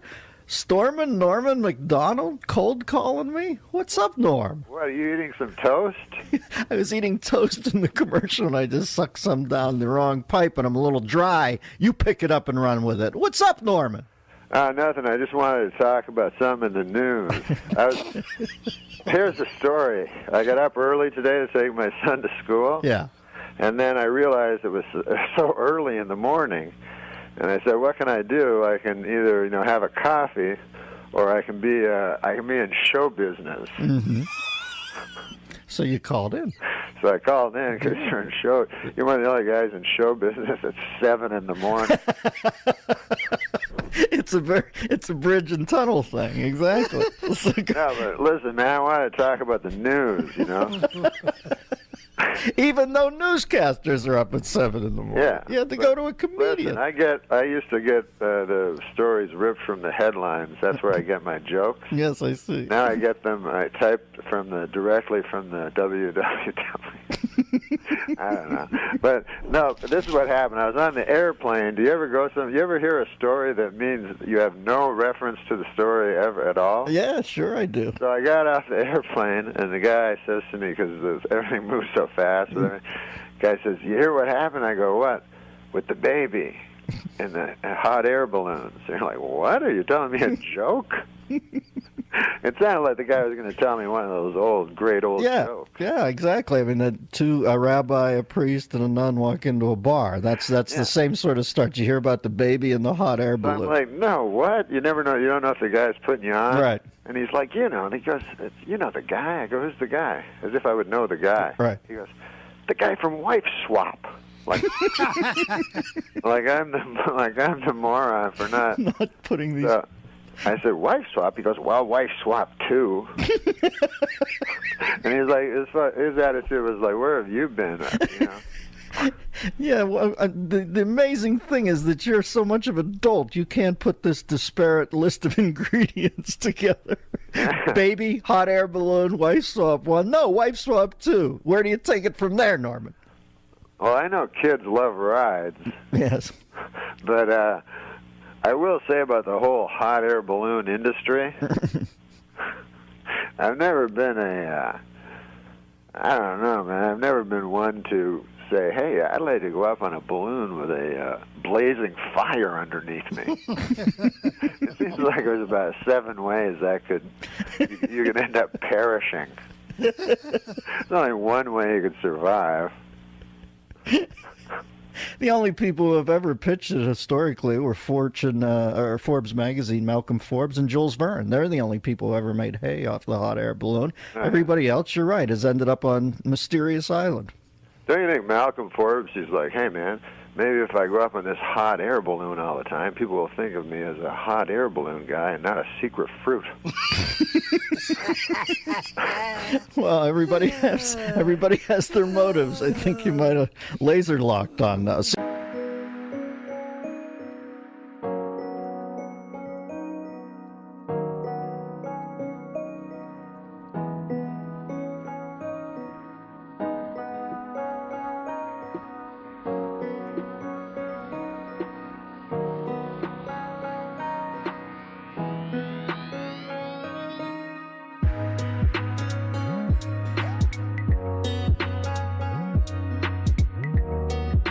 So you're not sending your boy up in a... myself in that. Oh, you're not sending your own son up in the hot air balloon, Norm? No way, man. No, my son's just into regular boyhood things, bungee jumping. Right. Indelible paintball. Yeah, he likes to cut himself because he says it makes him feel something. I'm like, what's wrong with feeling nothing like everybody else? Norman, it's good to hear your voice, buddy. What do you got coming up? Anything? Oh man, I'm going to be at the what? All those names, you know? Well, get them to Christian. I'll read them, man. I hate to make you do your biz, but I'll do it after the break. I got to take one now. Thank you for cold calling us, baby. I appreciate that. The great Norm MacDonald. Why doesn't he just feel nothing like the rest of them? I've heard the Norm stories. I'm Blackjack guy. Oh, yeah. I play blackjack. I love blackjack. What was your biggest loss? Do you talk about it? Nah. Not really, huh? Nah. I don't blame you. A lot. It was a lot. Yeah, you're over it, though. I did a stupid thing one time. Okay, he's ready to talk. This was my big statement I threw over at Atlantic City on the boardwalk. I threw 60,000 into the ocean. What? No way. Yeah, to quit. That was my thing. I'm going to quit. Why didn't you just quit and keep the 60? It was supposed to be like I felt like I was in a movie. Wow. That was a symbolic kind of a thing. Like, was it money or chips? That was money. His money? Holy shit. I said chips, and he goes, what's that? Wait, so you threw 60 grand? Because you had a moment where you're like, this is cleansing. This is like, to the ocean, I committed. The same way a drug addict would throw his drugs into the ocean. Right. How long after it left your hand did you regret it? I regretted it pretty good. See, I would have thrown the fucking dealer into the... That's how I would get over it. Someone told me something amazing about you, that the movie Rounders, which is about underground gambling, was based on your life. Oh, no. Is that true? That they followed you around? I didn't say that. I did. I got that information. I know that guy who wrote it likes Norm. Is that in my Wikipedia? You know, Brian Koppelman likes you, the and writer that of he that. followed Norm around, and Norm would go play poker at a lot of these underground couples in the middle of the night. That's true. And it's actually a documentary on Norm's life. No, it's not. It is. But I would go to the same club where it was where they did Rounders, and this was before Rounders. Yeah. Why would you play poker? When I was a kid, I played backgammon. I was good at backgammon. But why would you play poker at an underground club when you could go to, let's say, Vegas or Atlantic City and play poker? Why would you go underground? What is the appeal? I was only a little kid. I was just a kid. Oh, you were a kid. And one is, well, no, but one is 2 blocks away in Manhattan. You know, I see. Me and Norm went to a week. The second time I was on your show ever with Norm, we were in one of those clubs all night long. Right. And we came right from the club. Did you get your clock cleaned? Did you lose a lot of money? I lost all my money immediately, so I had to start shooting pool. There was this whole gambling going on. So I shot 8 ball until like 6:30 in the morning with a guy, and I lost $800 doing that. Right. And then Norm, I lost about $2 grand at the tables. Norm played poker, and then did Norm win? We just one time a guy tried to hustle me at pool. Are you good at pool? Norm's good at pool. No, not very good. But we're just playing like bar pool, like we're drunk. We're all drunks. This was when I was young, you know. But you play for a lot of money. No. This is when I had no money. Yeah, okay. So I'm playing this fucking. Right. Yeah, you're okay. When I'm playing this fucking pool hall, and this big giant black guy. It doesn't matter what color he was. Yeah. All right, but it helps the story. Giant black like guy. Forrest Whitaker in The Color of Money. In The Color of Money. Yeah. So he comes. No, but he's dressed like he has all this stuff, and he has 2 girls with him. You know, and I'm all drunk. I'm like an idiot. You know, with my friends playing pool. So he goes, I'm next, you know, so he puts his like fucking 4 quarters down. Yeah. And so then he goes, here, let's play. So the guy, he has his own stick, you know. Oh, boy, you're in for trouble. Yeah. So we're playing, and he's missing by only like a millimeter every time, you know. But I win, I beat him handily, but like he's the worst hustler ever, right? So we play for $1. So then he goes, now we're playing, he goes, now we're playing for $100. Like it goes up to 100 from 1, and I just beat him every fucking. So I go, no, I'm not. What? I go, I'm not playing. I'm taking my $4 and going drunk, you know. I go, I'm ahead $1. I was kind of an idiot. Yeah. I go, I'm ahead $1, you know. I'm not playing you anymore. Ah! And so the guy goes, he's all mad. So then another guy played, and then stupidly I gave my friend advice. And then the big giant guy hit me with the cue across my head. What? And I looked up, and the cue stick was right in my head, and he goes, I break people's bones for a living, motherfucker. What? Oh, whoa, you're kidding me. Yeah, that was He my sounds story. like Football Williams, that guy. I was like that. Oh. But Norm, So that was my story about my Norm, pool hustling days. You should keep that one to yourself, the pool hustling story. But Norm, shouldn't tell that on radio. Yeah. But Norm, I don't understand something. You go to these underground clubs and you play these cards, and it's a lot of money. You're talking about a couple of grand, right? You're talking about maybe I lost 20, a couple of grand. You're talking 20. Got 160 million. It's like, you're talking about. It's like when Johnny Carson tried to be like, "What's a loaf of bread cost nowadays?" Is this crazy? No, I'm saying I got news for you. It's like $2 grand. It's like $2 grand. I wouldn't gamble $100. Yeah, but he's not a gambler. I've seen Howard get mad over $10. I don't like to gamble. I find it insulting. That, in other words, I find making money, you know, is a very, especially where I grew up, is a very hard thing for a lot of people, and it's a tough thing. And to just piss it away in a gambling situation, my old man felt the same way. Offends me. And my father would think that too. Right, but you play for big bucks, right? I mean, 20, 30 grand a clip, right? I tried my best. Well, you don't remember what happened with this place when we were there all night. Yeah, tell the truth. And we were there. I don't know what Norm played that night. He was playing all night. I lost $2,000 myself, you know. Right. But so We came here and Norm accidentally said the name of the place. Oh, fuck. Do you remember that, Norm? Yes, because the guy did not care for that. A guy called up and said, "Yeah, listen, Norm, like later in the afternoon, he said, listen, we appreciate you coming here, but we don't have a fucking publicity department. We're not looking for customers. Not looking for that. Can I say the name of the place? It's not there. Mayfair. No, don't say. It's not there anymore. The Mayfair. It's not there they're anymore. closed. No, it's a famous place now. Yeah. The Mayfair. Yeah. Well, But Norm, I think Howard's right in the sense that guy Koppelman who wrote Rounders, he's a good guy. I know him too. He likes you. No, he and was there sort all of the hung time. around. Yeah, he played at where. Well, why couldn't it be his own story if he was there? I might be involved. I knew a guy that was in the movie, Joey Bagels. yeah. What I hear is that it was based on you. Legitimately, He would yeah. watch Norm while he played. Is it true you're betting English Premier League soccer or some sort of weird? I have bet soccer. That's not a lot of fun because no, it doesn't sound like it's 90 minutes. 20 minutes into it, you're down 1-0. You're in a lot of trouble. Right. The chance of them tying it up, let alone winning, they only have 70 minutes left. So what other stuff did you wager on? I wagered on. Is that the weirdest? You bet on tennis? Oh yeah, I bet tennis. Golf? Obviously golf. Yeah, I bet everything. What do you do? What's your strategy for golf? I made a lot of money betting against Tiger when he was. They had a weird bet in Vegas for a while when Tiger was so dominant. It was anybody but Tiger. I like that. And the odds were always skewed because they know that people always thought Tiger was going to win. Right. So the odds would be you get him at 1-2 or something like that. Yeah. Because everybody would go into a sports book like tourists and go, hey, I can bet on Tiger plus that pays 2.5 to 1. That's a good deal, That's what how they also get the Red Sox and the Cubs fans that way. Oh, it's like if Daniel goes to Vegas. He's got some family member or something saying, hey, when you're there, can you put 20 in the Red Sox for me? Yeah. Those are the two teams that everybody does that for, so they jack the odds really low. And also the other how do they know which team is going to play? Because they know which team's going to show up. Their goal with the futures. Oh, you mean not if they're playing each other, but no, the future, the World Series. Oh yeah. Yeah, put 20 in. Oh yeah, of course, the odds would be low. Yeah. And the other team they do that with, the Lakers. Right. Because you get so much people driving in from Los Angeles to Vegas, so they know they can skew the odds. Yeah, that makes basically sense. toward the Lakers.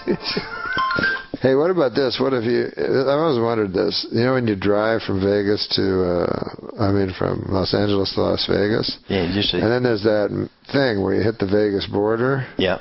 And it's a casino, right? I don't know what that town's called, but as soon as you cross. It's that town. It's like for people who have such bad gambling problems, they can't wait to get to Las Vegas. I got to pull off now and bet. I can't. But don't you think it's happened where a person has flown in from some former country, got to L.A., driven, seen that, figured it was Vegas. Oh, and just spent the weekend there? Yeah, and then came home. Does that have a rock in the name? It's like something rock or rock. Yeah, something, it is rock something. Red Rock or Little Rock, Arkansas. Oh my God! Explain to me. Daniel's not exactly Watson over here. Norm was on my late night show and always an amazing guest and some of my favorite moments. And he's in the makeup room getting made up. And, the band's playing. I'm about to go out and start the show. But I go in just to say, hey, to Norm. And what I want to do is make sure I like to get in sync with people a little beforehand. Just make sure that we're both on the same page, get a good groove going. So I go in, the band's playing, and Norm's always great. I'm like, hey, Norm, good to see you. And he's like, hey, can you back out of the way? I'm trying to see the television set. Can you back up there, Conan? And the TV's on. And so I sort of back out of the way, and I realize he's watching some college basketball game, and he's watching it. It's towards the end of the game, and all this. And I go okay, well, anyway, good. And he goes, can you be quiet? Quiet. Hold on a sec. And then someone scores a basket, and he goes, and the game's over, and he goes fuck. And I'm like, what? And he went, I just lost a lot of money. My whole dirty work. Yeah. Everything I made on dirty work is gone. and I went, oh, and he went, oh, I'm in a terrible mood. And I went, okay. And then someone with a headset said, Conan, it's time to go on. And I went, I'll see you out there. And he's like, 30 seconds. Fuck you. You came in and jinxed me. You jinxed me. I'm going to fuck up your show. I'm doing a show with the Jinx. You gonna jinx my set? What's the most you ever bet on a sporting event? Oh my God.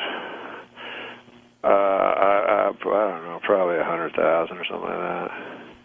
Wait, what game? It was actually the worst beat of the century. It was pretty bad. The Mets, it was. I had the over, which I think was 7, and no, 6.5. I'm sorry, it was 6.5, and the game was tied 2-2, and I think Ventura was the batter. Wait, the Grand Slam? Yeah, the one run grand slam. You know that one? Yeah. Yeah. It was tragic. And I remember Costas at the time because it was just bedlam, and he goes, "I don't think those will count," you know. And I'm like, "Oh, Costas must have." He had the under. He must have. He was pretty happy about it. But did you bet with Artie Lang when you would hang out with him? Yeah. Artie and I bet a lot together. It was we enabled each other. People often say that if you play a round of golf with somebody, you can find everything you need to know about a guy. If I said, could you find out that same amount of information as to how competitive, does he cheat, fun guy, does he have beers, smoke cigars? Could you have that same kind of feeling about a guy playing poker? Well, not as much because, lying's part of the game and so forth. Golf, I completely agree with you. You can when find I play out. Golf, I count every stroke, and it maddens me, when people don't. What got you I read interested? a thing in Golf Digest once. Actually, it was Jack Nicklaus, Gerald Ford, and Jimmy, what's his name, Clinton were playing a round of golf, and it was really funny because Clinton, allegedly a scratch player, just cheated the whole time. And so, he'd be in the woods and everything, and he was one of these guys who'd get up on the green and then start counting after, give me a birdie, give me a bogey or whatever.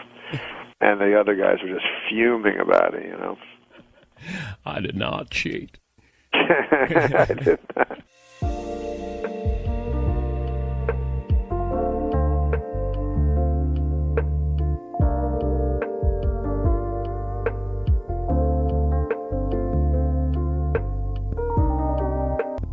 What was the biggest bet you ever made? Oh, God almighty. I don't know. One time, the most I lost in one night, because 3 times I've lost everything that I've ever had. How do you do that? I mean, not morally, but I mean, like, how do you physically do it? Well, yeah. I mean, like, you make one more. Like, what is the process of that? What's the evolution? It's funny because it's the only time I ever went to a psychiatrist, he said, I was like, because it was for gambling. I was like, how the fuck do I get out of this? And he's like, oh, you gamble to avoid life, and I'm like, but my thing was, well, isn't that why you do everything in life, is to fucking avoid it? You know what I mean? Like, it's too painful. Yeah. Like, why do you? So I said, but it's painful to think about, but because now it would be nice to have the money, but you just lose it by it's just like any escape, I guess. Because I was never a drug or alcohol guy, but like when I watch a game and I have a bunch of money on it, then I can understand what's going on. Nothing's ambivalent or anything about it, And there's stakes. There's stakes. You know exactly the rules. Yeah. You're completely involved, and you're completely escaped from your life. Yeah. Of the real. Yeah. The real fear. My biggest problem is ruminating about death. If I could get over that somehow. And you do that regularly? I read fucking books about it and shit. So, like, you still haven't walked me through losing everything. Well, how you do it? Physically? Yeah, because you've got a house, you had a lot of money saved up, and then so you make one bet, and then you realize you're about to lose everything. Do you make phone calls to people saying, like, I just need a little more? I mean, Well, you kind of at the end of it, it's happening. I guess it's like I've never had substance abuse problems, but I guess it's like people that know they're going to hit bottom, and kind of want it. Yeah. Because it does it's exhausting. Yeah. To be obsessed with something. Right. So you are, I guess, trying to do it, trying to finish it off. Right. Finally. Because if you have $450,000 in the bank, whatever the fuck it was, and then you lose $400,000, you go, fuck it, I don't want to fucking have $50,000. Right. To remind me that I don't want money to remind me that I had more money. So that's how you do it. So that's how you do it. One of the biggest anti-Semites I've ever met. Russian away from Jews. I had a bar mitzvah. What? I had a bar mitzvah, Norm. Yeah. You did? Yeah. Wait, are you Jewish? Yes. Get the fuck out of here. No, I'm kidding. I love the Jewish people. He's Jewish. Are you Jewish? Yeah. Okay, then you'll get it. Oh, okay. Okay. Half Jewish. No, I'm full. Full Jewish. Full Jewish. All right, then. But you're young, so you might not get it. Maybe. Okay, so here's the joke. Holocaust denier. Awesome. I'm not going to hold that against you. Norm, I'm sleeping with your wife. You son of a bitch, motherfucker! Huh? You sleep with my fucking wife? You son of a bitch, cocksucker! You're my best fucking friend, Adam! God damn you, motherfucker! I'll fucking kill you! You sleep with, that's what you were doing on fucking Friday night, were you, huh? You fucking bastard! You say you... Okay, I apologize. We had some technical difficulties. Got a little carried away. I got to apologize. I feel partially responsible. So what was that? You don't even have a wife. You don't even have a wife. That's true. I never was the marrying kind. Okay, we're ready to pull the classic vodka and funnel prank.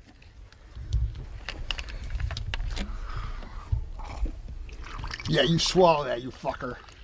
You drink that down. You don't fucking spit that out. Yeah, you like it, you fucker. Drink it. Fucking swallow that fucking... What the fuck is...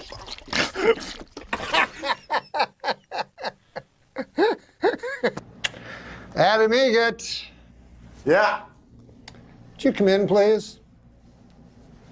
What's up? How'd it go?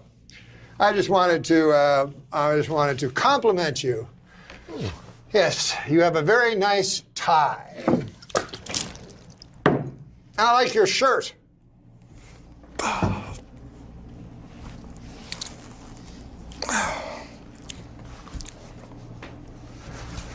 Louisville Slugger. Oh, God. You see, I care enough to use a brand name. That's right, Dandy. Why don't you just say Brand X, you bum? It's called authenticity. Right, you're not worth a bent penny, you damn drunkard. Just gotta do something, though. Okay.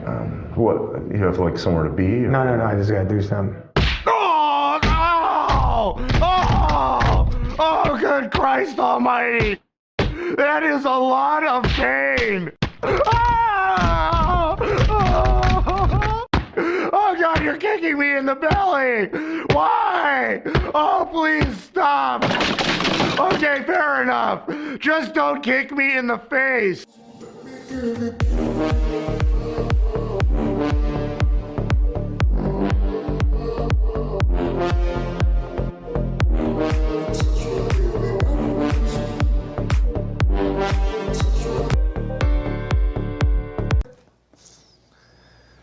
Some fellas are blessed. Adam Egan, where have you been? Turns out, in a jiffy, the wig came off. He could have, by the way, why the hell did it take you so long? I had to talk to Gala for 10 minutes. You get...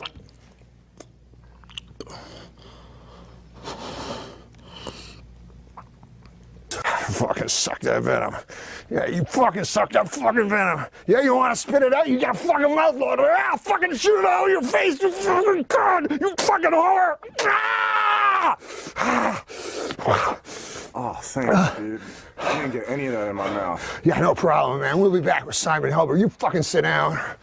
Can I tell you, this is this reminds me a little bit of Mike Douglas. Really? And I'm going to tell you the greatest talk show in the history of talk shows was Mike Douglas. Mike Douglas. And his co-host was Sly. Now, people are going to think that's Michael Douglas. You should probably explain to the folks. Well, who's watching? Is this in the United States? Well, I'll explain to the Yeah, no, don't explain everything. Mike Douglas. Oh, you just take everything out of it. There's no sense being here. I'm saying to the folks at home that Mike Douglas was a talk show host, someone in the vein of Merv Griffin. He was a singer. Call me when you're through, because I forgot what I was talking about. Okay. And he had a talk His show. co-host this week was And Sly every week he had a co-host. of Sly and the Family Stone. Sure. And he was stoned out of his bird. Probably So 3 they hours opened later. the show, and he says, Sly, I understand you're getting married. And Sly said, we're going to play 2 engagement on Sunday, and then Monday we're going over to Cleveland, and then we're going to come back. He said, no, aren't you getting married? I don't know if the Horns are going to be there for this engagement, but hopefully we'll be all right, and we'll play and get it done. And Mike goes like this, boop. So let's go to commercial. Now, as Sly is sitting here, he brings out Peter Marshall. Yeah. From Hollywood Squares. Peter sits right here. Because the idea of the show is to don't mix. do this, don't do this. And he says, Peter, who's a great guy, by the way. Peter, he says, His son plays you're baseball. taking Hollywood Squares to Vegas. You're taking him to the road. Yeah. He says, yeah. He said, are you going to change it? He says, no. He says, when it comes to Hollywood Squares, you got to call a spade a spade. Oh. And Sly turns to Peter Marshall on this show and said, I'm going to get you. They go to commercial, they come back, and Sly is still staring at Peter. And Mike Douglas now says, ladies and gentlemen, it gives me great pleasure to bring out the smallest man in the world, Ringling Brothers' own Mishu the Midget. And this guy comes out, and he is the smallest man in the world. Mike picks him up, puts him in the thing, his shoes are like this, that's what you see. And so what you see on camera now is Sly still staring at Peter and him talking to Mishu. And he says, Mishu, how old were you when you joined the circus? And Mishu said, Brot. He said, what? Bridget. No, when did you first join? He said, Grad. He said, do you speak English? He said, Brit. He said, oh my God, let's go to commercial. They come back, they bring out his interpreter who is wall-eyed. And that's what you had for the last part of the show. Sly staring at Peter and a wall-eyed interpreter with a midget who didn't speak English. That's going way smoother than this show.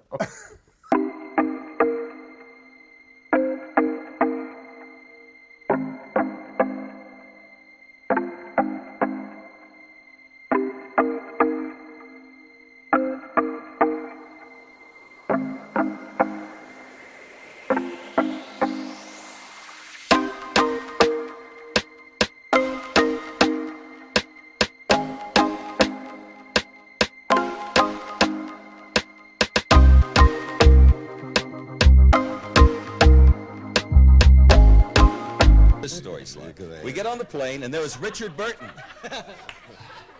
You know, this is worse. Hey, Sly, will you... Hey, wait. Excuse me. Will you look at me once in a while? So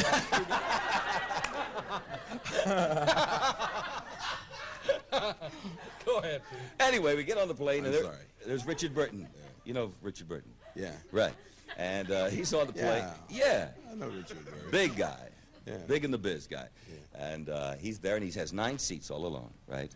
9 seats? 9 seats to himself. For what? I don't know. He didn't want to be bothered, but he had the first seat. So now you get on the plane, and you have to pass Richard Burton, right? There he is. He takes a shine to, excuse the expression, That's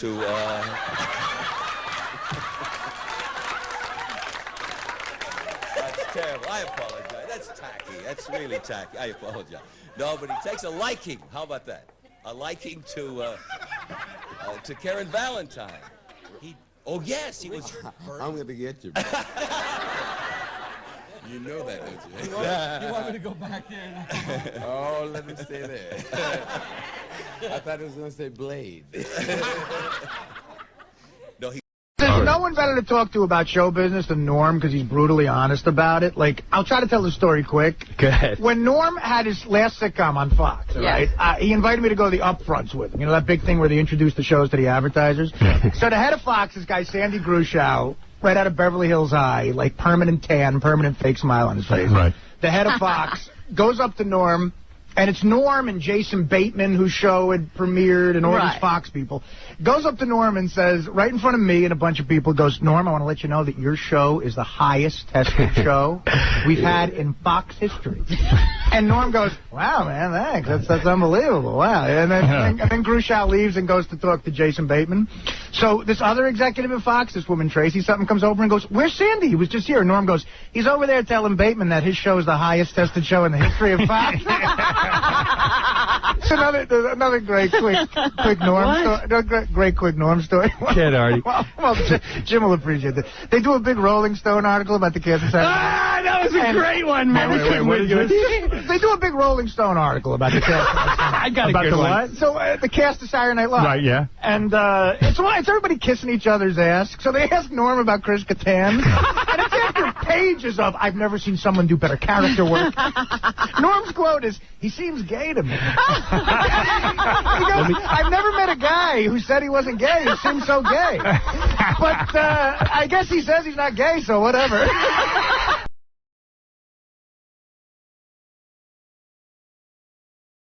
Anthony Jeselnik, are you going to be live tweeting Last Comic Standing Wednesday at 10 p.m.? You have to now. Oh, I do. I think I keep thinking that NBC is going to tell me to stop, and they won't. Is that an assumption that you're just not going to be asked back? I think they're like, oh, we love you, did a great job, but they just had to cut so much of my stuff that I don't know if I would. If I could maybe go back, but I would just be smarter about it. I would just know. Like, my biggest interest was just riffing with Norm. So I wish I hadn't written so many jokes that they were just going to cut all of them and just been kind of loose and screwed around more. Yeah, it's all for time. It's really amazing. Anytime you record anything for television, you record 2 hours for a half hour, and it all just winds up. Oh, these were like 5-hour tapings. So 100 comics, and most of them you don't even see. There are people who get past the first round who they cut out entirely, just for time. Like, it's weird how they have to do it. I just assumed that they would ignore all the comics and be like, we've got this great show with Anthony and Norm, like, getting into fights. Let's show that. Nah, spin-off. I thought that would have been amazing, but I think America thinks that would be amazing too. I see tweets like that like, you guys should have like a sitcom together. I don't know how he didn't get one of those desks. Ferguson, Letterman, like, how did Norm MacDonald not wind up behind one? He almost like followed Conan. I think at one point they weren't going to have him do an after show after Conan. Wow. And now here's Norm MacDonald.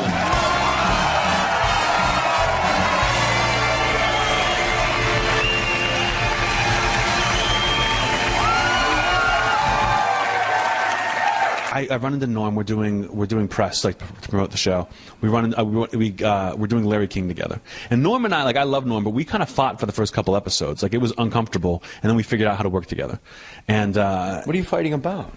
Just like who's going to be the funny one? It's just two alpha males. You know, where he would make a joke and the audience would get mad at him. So I would make fun of him to get the crowd back, and he doesn't appreciate that. So we're like figuring it out. If I go to the ATM machine at night and it's like a white lady getting money out her account, I won't get out my car. When you were at the ATM machine, you were no longer a black guy. You were a human being. That was great. Almost racist, but then you got it right under the bar, Norm. That's why I love you. Keep it going for DC Urban, everybody. Great job, DC. And so we're backstage at Larry King, and he's like, I don't know how to promote this thing. I don't know what to talk about. So when I talk about these comics, and I go, no, let's do this. Let's say that we had this horrible rivalry, and that we hate each other, and just talk trash about like things we would do to each other backstage, and like all these, how much we hate each other. He goes, that's great. Let's do that. That's really funny. And I'm like, all right, great. So I go around for weeks. And I'm just throwing Norm under the bus, talking about how much I hated him and what an awful person he is. And Norm has completely forgotten that we've made this deal. Norm is just talking about how nice I am and how funny I am everywhere we go. And he still hasn't brought it up to me, but I can't think he's happy. I can't think he's happy that I'm just... Regarding Norm, you know, both of you guys have definitely different styles, but both of you, I think, have a real cerebral approach to your craft. And I'm just wondering, from you coming up, what did you learn from a colleague like Norm MacDonald? You know, he wasn't my colleague until just recently, so coming up I couldn't really learn anything from him, but I learned from watching him on SNL when he was on Weekend Update of just that, believe in your joke And if the audience doesn't get it, you still need to believe in it. You know, like not every joke has to hit. You don't want to be a crowd pleaser. You want to be a great comedian. And Norm seemed to always be going that way. So I always looked up to him, always loved him. Which is why meeting him and getting to work with him was such a huge disappointment. I can't think he's happy that I've just But what been happened that night on slamming Larry him. King? We weren't on together. We weren't on together. No. Oh, it sounded like you guys were going on. It was like I went on first and then he went on second. So I went on and like kind of trashed Larry him. King. He did Loves when I was on SNL. Oh yeah. For my money, pizza the best vegetable. Hello. He said his favorite Larry King story, and I still think this is hilarious, is someone's talking to Larry King, and Larry's like, you lost your son, right? And he goes, yeah, I lost a child. And Larry King just goes, Paul Newman says you never get over it. Like, that's the only way he could relate to someone who lost a child, was what Paul Newman said once. Like, the guy's just completely out of his mind. I don't regret doing it. But, like, now when that I'm watching it, I'm furious. And they don't seem to mind that I'm furious in, like, a funny way. Like, I'm still promoting the show by going and, like, slamming it and talking about how great I am and how much better I am than everybody else on the show. You know, they really don't care. Like, I don't know if you've seen my Twitter. But like I live tweet this show, and they're borderline war crimes. What I'm doing, like I will now. Wednesday, 10 p.m. We're all going to be following Anthony Jeselnik on Twitter as he live tweets Last Comic Standing, and then of course Norm being at the end chair. That's just manna from heaven. Like, thank you God. Sure, but to watch Norm MacDonald. That was like why I took the gig, was to work with Norm. I was like, oh, that's amazing. When am I going to chance like this again? Let me do this. And the way he was in the taping is so much better than the way they edit that it kills me. Like, why? Because I think he's really good on the show. He's really good on the show. Constructive advice. He's good, but it was fascinating to see him like unfiltered, especially when he's they took out all the bad comics. Some of the funniest stuff on that show is when a bad comic comes up and the judges trash them. I'm trashing them. Like, that was really fun, and that's all gone. They didn't want to embarrass anyone. So it's like the one reality show where they don't want the drama. And Norm was like borderline a monster to people. Like, he would say things that would kill me, that I would be like on the floor dying laughing. Like, I would have to take time. One of my favorites was he told this one girl, he said, he just like, and she did fine. Like, the other two judges really liked her. And this is what would happen, was like the other two judges would like the person, the crowd liked the person, and then Norm would just be like, I think you suck. And it would be like, everyone's like, I can't believe you're saying this, and I can't believe you're so against the other two judges. But so this girl, he says, she's done fine, the other judges like her. Norm says, I thought that was horrible. I think you're one of the worst people I've seen in this whole competition. And I'm like dying laughing. And then he goes, I think that you are incapable of writing a joke. And she goes, oh, well, I'll work on that. She's trying to be nice. She's like, okay, thank you. I'll work on that. And he goes, no, don't work on it. I said you are incapable. And that was the most like crushing thing he could have said to someone. See, that's why Norm, I saw the one thing they did get through was a guy did a joke about the Bible, and then he compared it to Harry Potter. Mm-hmm. And then Norm goes, because he's from the plains of Ontario, I believe Norm is a God-fearing man. And he goes, hey, if you're going to talk about the Bible, you might want to know your stuff there. It's maybe really read the book. Harry Potter, that author is a Christian. And then Roseanne, I remember, went, what? Yeah, like she couldn't believe, like, J.K. Rowling, I think her name is, like, she's a Christian? Like, it was nuts. And then Norm just saying to that guy, like, that made news, like on those weird, like, Gawker sites or whatever, like, Norm MacDonald hammers comic. But all he said was, like, if you're going to do jokes about the Bible, you should really know the Bible. Yeah. Don't be flippant about this book, because it's very important to a lot of people, and you're isolating, and you're going to get laughs. Magic Man in the Sky, like Harry Potter, like, But they framed it up like he was destroying people. That wasn't the case at all. But what you're telling me, I mean, I would have, why don't you bang your foot down on the floor? I actually got into an argument on the subway, and the guy quoted the Bible at me. That is not fair. Like, if you get to quote from your favorite book, I should be able to quote from my favorite book, right? He was like, men do not live on bread alone, Matthew 4:4. And I was like, everybody's a little bit magic, Harry Potter, chapter 7. Yeah, I disagree. I don't think the Bible joke is brave at all. I think if you're going to take on an entire religion, you should maybe know what you're talking about. J.K. Rowling is a Christian, and J.K. Rowling famously said that if you're familiar with the scriptures, you could easily guess the ending of her book. Huh? Okay. I don't like it. I need your love.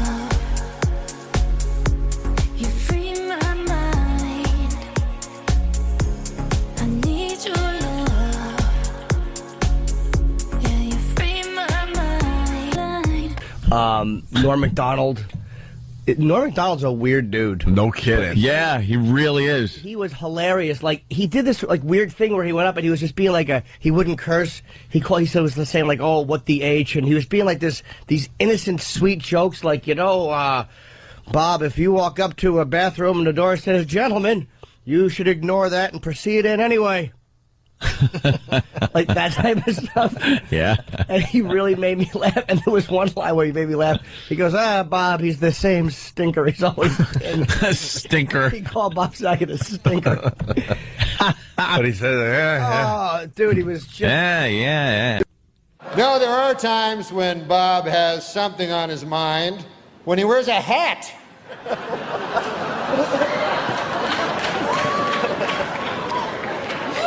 With no thoughts at all, just a hat. No, but Bob has a beautiful face, like a flower. Yeah, cauliflower.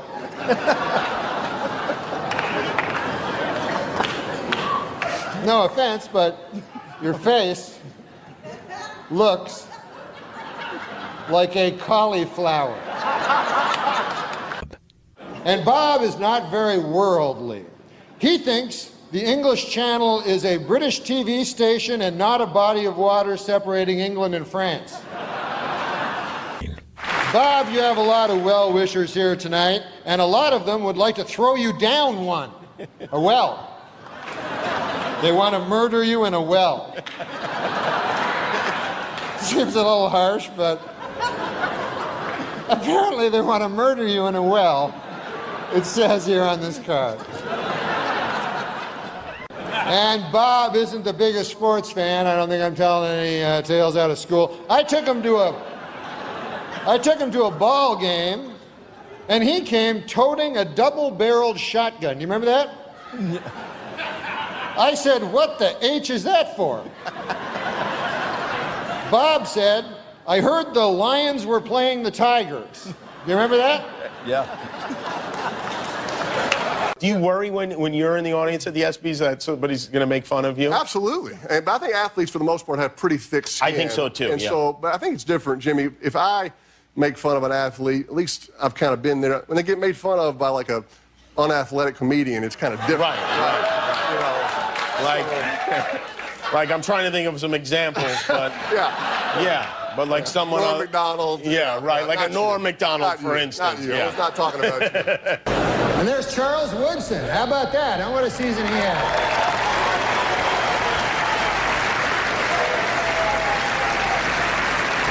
Great, man. He became the first defensive player to win the Heisman Trophy. And congratulations, Charles. That is something that no one can ever take away from you. Unless you kill your wife and a waiter, in which case... all bets are off. It's a word of advice. Action star Jean-Claude Van Damme will join the French Foreign Legion. In the film, Van Damme is a playboy in 1920s Paris who flees a mob boss after falling in love with the man's mistress. Also, although it doesn't say anything here about it, I'll bet there's plenty of kicking. I like sports, you know? You like sports? I love sports. I love, do you ever see kickboxing? I've heard about kickboxing and stuff. I've never actually gone to a kickboxing. It's a great sport. The idea is it combines the style and grace of boxing, right, with kicking. I love sports, man. You can see sports on ESPN you don't see on other networks. You know, like kickboxing. That's my favorite sport. Kickboxing is great. When you think about it, it combines the style and grace of boxing with kicking. You like kickboxing? I'll tell you the best kickboxing movie around. What's that? Kickboxer. It's the best one. It's the best one to see, right? Best one of all. Well, I'm glad you... There's a bad one. You know what the worst one is? What's that? Kickboxer 2. That's the worst. It's great. It's a great movie, but it's just the worst one. Remember, he had a joke I loved early on about kickboxing. It was like, remember he said kickboxing combines all the grace and finesse of boxing with kicking. I just was like, he had this the way he would just punch it and reduce it to its absolute, most absurd, yeah. And you did picture like kicking. Just what sounds lamer than a guy kicking somebody? Yeah. So, how'd the big fight with those fraternity guys turn out? We kicked their ass. I was punching one guy, and I was kicking this other guy. I threw this one dude right through a plate glass window. Really? Yeah, well, sort of, except the exact opposite. Don't you think it's kind of silly for grown men to fight? What, are you kidding? Did you ever see that movie Kickboxer? They're all grown men. I'm used to say goodbye, nothing new to me. Baby, I'm trying to survive and know that you believe in a world with happy endings. So tired of pretending. Norm, I'm sleeping with your wife. You son of a bitch, motherfucker! Huh? You sleep with my fucking wife? You son of a bitch cocksucker! You're my best fucking friend, Adam! God damn you, motherfucker! I'll fucking kill you! You sleep with, that's what you were doing on fucking Friday night, were you? We go from there, look, all the way round. Yeah. Yes? 7 minutes of audio will play for this Now, whole hour. all the way there. Once you've gone all Between the way you two round. guys. All right, here we go. Yeah. Conan, pay attention, please. Yeah, Watch. all right, I'm over here. I got Okay. my own orange going. Okay, All right. watch. All the way round, so take off the skin. All Then from Yeah, there. you're not teaching me, you're No. just showing off. Nothing but making out. All right. It's like 9.5 weeks, but carrot top. What you're doing. Wow! I gotta check out that movie. Is it called 9.5 Seconds?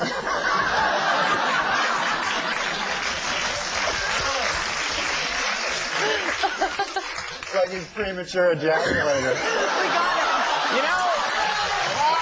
This is an exciting day here at 30 Rock. You know, the Rosie O'Donnell show premiered today. And I was in its tapes at the same floor as Saturday Night Live on 8H. All flowers. They're sent by, like, there's one from Madonna, one from Elizabeth Taylor, Regis and Kathy Lee. Never seen so many flowers. I didn't even realize you could eat flowers. I didn't even know that. Do you have a hero? Norman Fell from Three's Company. That's your hero? Yeah. Mr. Roper. Yeah. You know Mr. Roper? Yeah. That's not a good hero. That's all I got. Better than this guy's hero is some gay porn actor. But anyway. What are you talking about? I don't know. Insane. No. What do you say? What's the movie going to be called? Really? I know what it's going to be called. Yeah, what's that? If it's got Carrot Top in it, you know what a good name for it would be? What's that, Norm? Box Office Poison. She's in it. What about my career? Courtney Thorne Smith, the girl sitting to your left, is in the movie. I'm going to go see it for fun. Now from there, take your bag. All right. Okay, now we'll do one each, okay? Why would you become a cuck? Come on, Norm, keep it together. Okay. It's not that bad. Big boy. Okay, all right. The word chef. All right. I'm sorry, Okay. Chef, you're right. Ladies cook. I know. All right. Whoa. Right. That's a joke. I dated a guy once. Well, we dated and we broke up. And to get back together, he gave me like this little G-string outfit. You know, like this little, and I was like, wait a minute.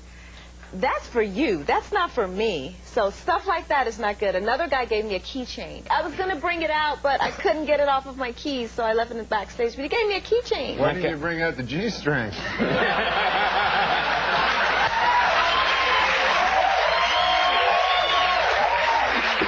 Let me tell you, gay porn all the time? Cut to a single. Just of Norm, really? Gay porn. I enjoy gay porn. I'm not gay. Gay porn is a genre that just cuts across all demographics. You know? Young people, old people, straight people, the gay people enjoy it. Everybody likes gay porn. But this guy really likes it. There's this movie coming out. Yes. Title undetermined at this point. Chairman of the board. Oh, all right. Do something with that, you freak. I bet the board is spelled B-O-R-E-D.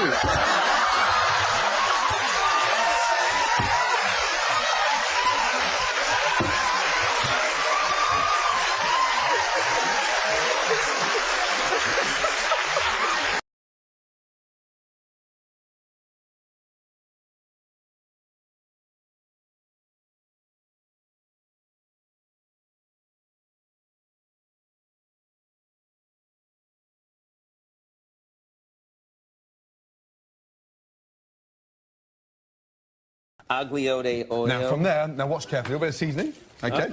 Whoa, okay. Norm, you're making me feel dizzy standing there looking busy. Right, here we go. Okay, I'll tell you one thing, man. I'm not eating this.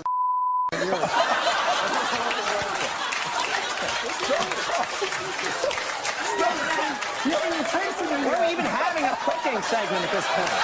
Why would there even be a cooking segment? Ruined my reputation, you know. I'll Just tell you in something. passing. This guy is not gay. If anybody's not gay, it's this guy. Oh, I'm so... Seriously. I am so totally straight. Oh, yeah. No, you are. I love the ladies. No, he does. No, he likes girls. He likes girls. You're writing a book. Yes. How to be a model. Yes. The Complete Idiot's Guide to Getting into Modeling. So, like, rule number 1, be incredibly beautiful. I mean, what are the things that you can do? I know rule number 2. Yeah. Don't be a midget. Okay. All right.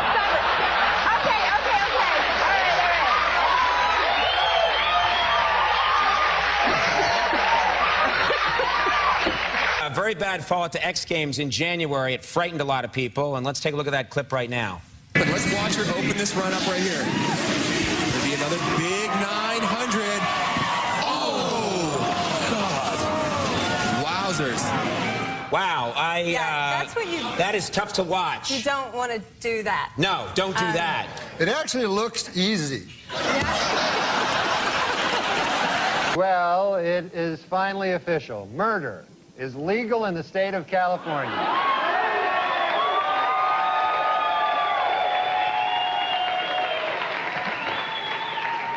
A down-and-out O.J. Simpson, depressed that all of his money-making ideas have failed, has decided to go back to doing what he does best, killing people.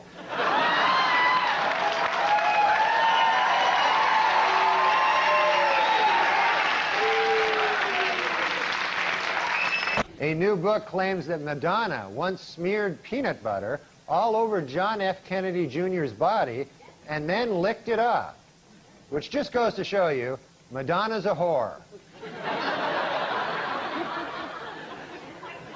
And finally, Weekend Update would like to congratulate Madonna, who gave birth to a beautiful baby girl last Monday. The baby weighed in at 6 pounds 9 ounces, making it the 4th largest object ever to pass through Madonna's birth canal. This week, in a secret ceremony in Australia, Michael Jackson was married for the 2nd time. Asked what makes his new bride special, the King of Pop said, quote, "She has taught me about the power of imagination, like imagining that a grown woman is a 10-year-old boy."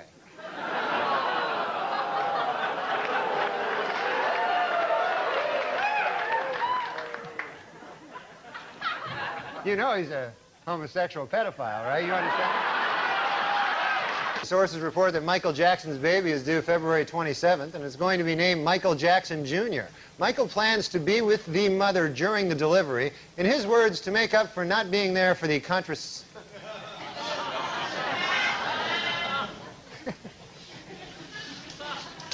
Sources report that Michael Jackson's baby is due February 27th. It's conception. The last word was conception, so. Safer drivers, men or women? Well, according to a new survey, 55% of adults feel that women are most responsible for minor fender benders, while 78% blame men for most fatal crashes. Please note that the percentages in these pie graphs do not add up to 100% because the math was done by a woman.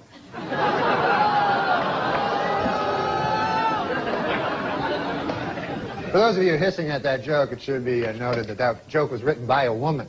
So, now you don't know what the hell to do. No, I'm just kidding. We don't hire women.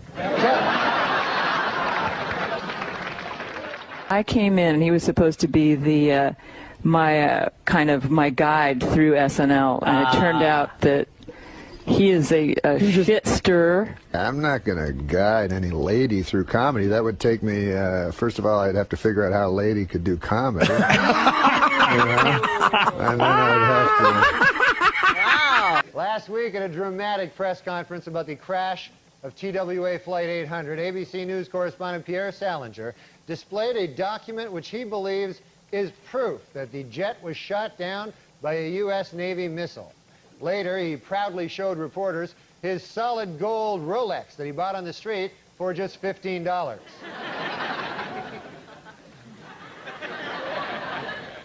That's one ugly bastard, isn't it? Lord.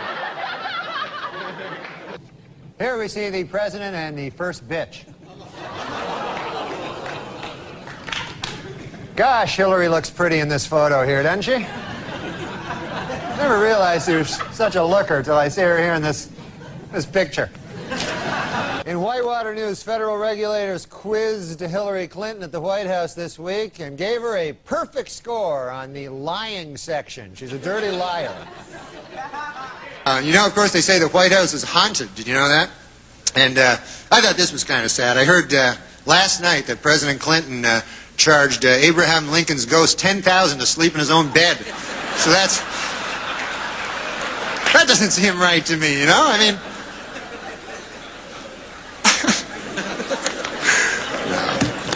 but look, the president, you know, has come under a lot of fire for raising money, but you know, he's good at raising money. That's not a bad thing. Every president's done it. It's just that President Clinton is very, very, very good at it. Do you know he has organized in the past year over 100 fundraising dinners and over 200 fundraising midnight snacks? Did you know that? Is he laughing? Is he?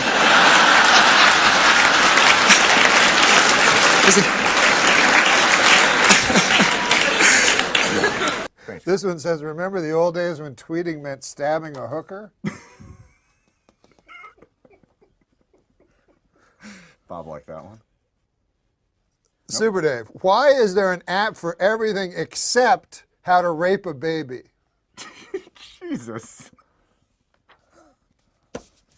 In just 2 weeks, Mike Tyson's main event app has become a top seller on iPhones and iPads everywhere. There are already plans, as a matter of fact, to... Hold on, folks. We have some breaking news to report here. This, just off the wire. Reuters News is reporting now that the Mike Tyson app has just raped another app.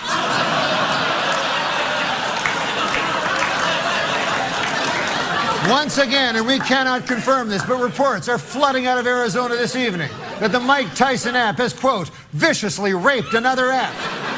More on this as it develops. Some gold-plated chains would make a nice retirement gift for a very, very good slave.